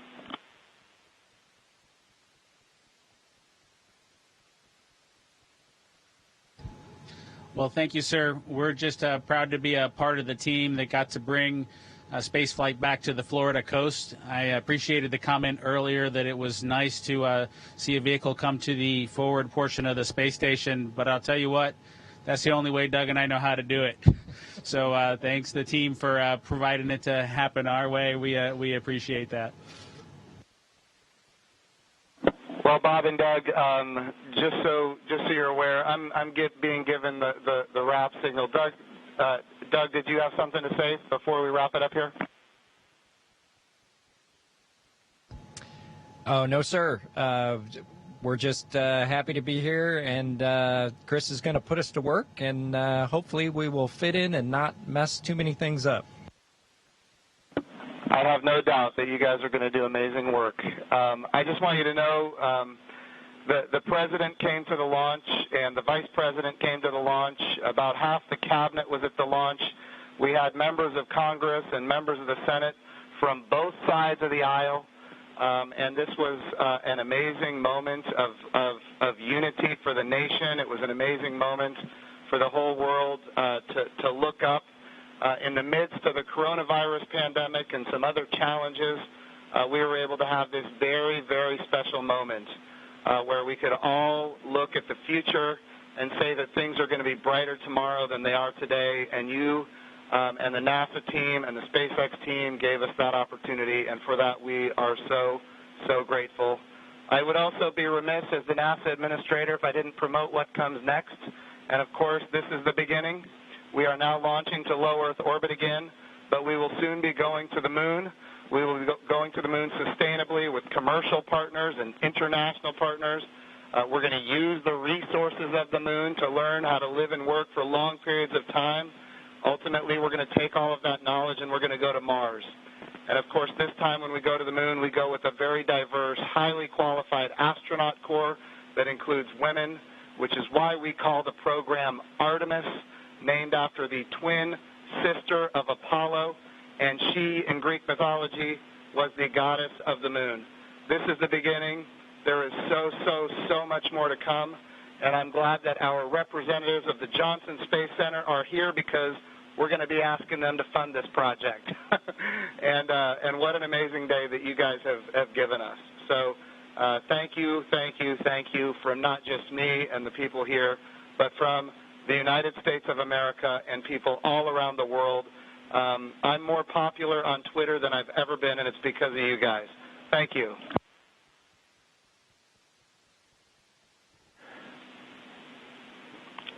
To the crew on the International Thank you to all of Space you. Station. Thank you very much. Hey, Chris, we ask that you just hold your position for a few minutes. There's, of course, a number of photos we'd like to take.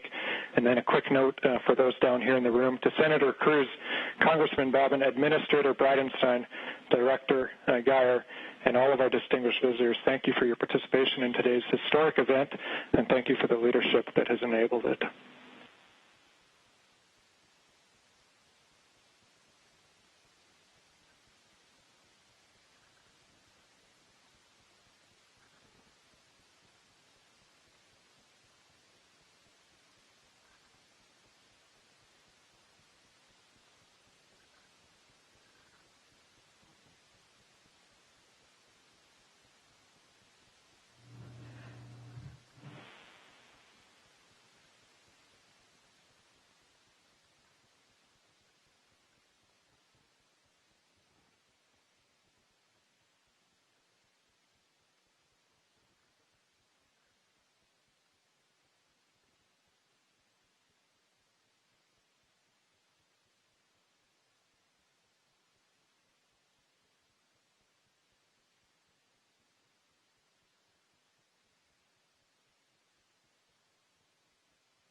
Station, this is Houston ACR.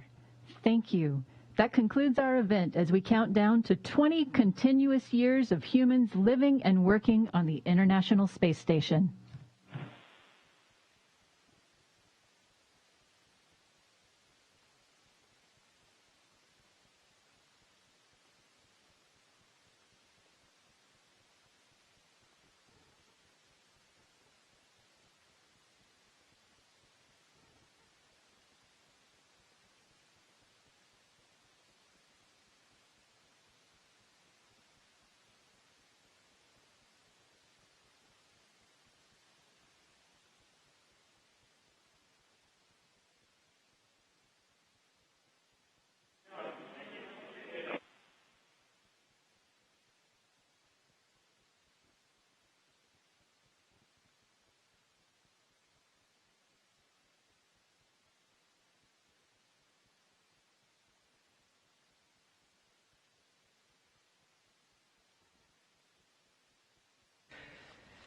That concludes our coverage of the SpaceX Demo 2 mission in conjunction with NASA.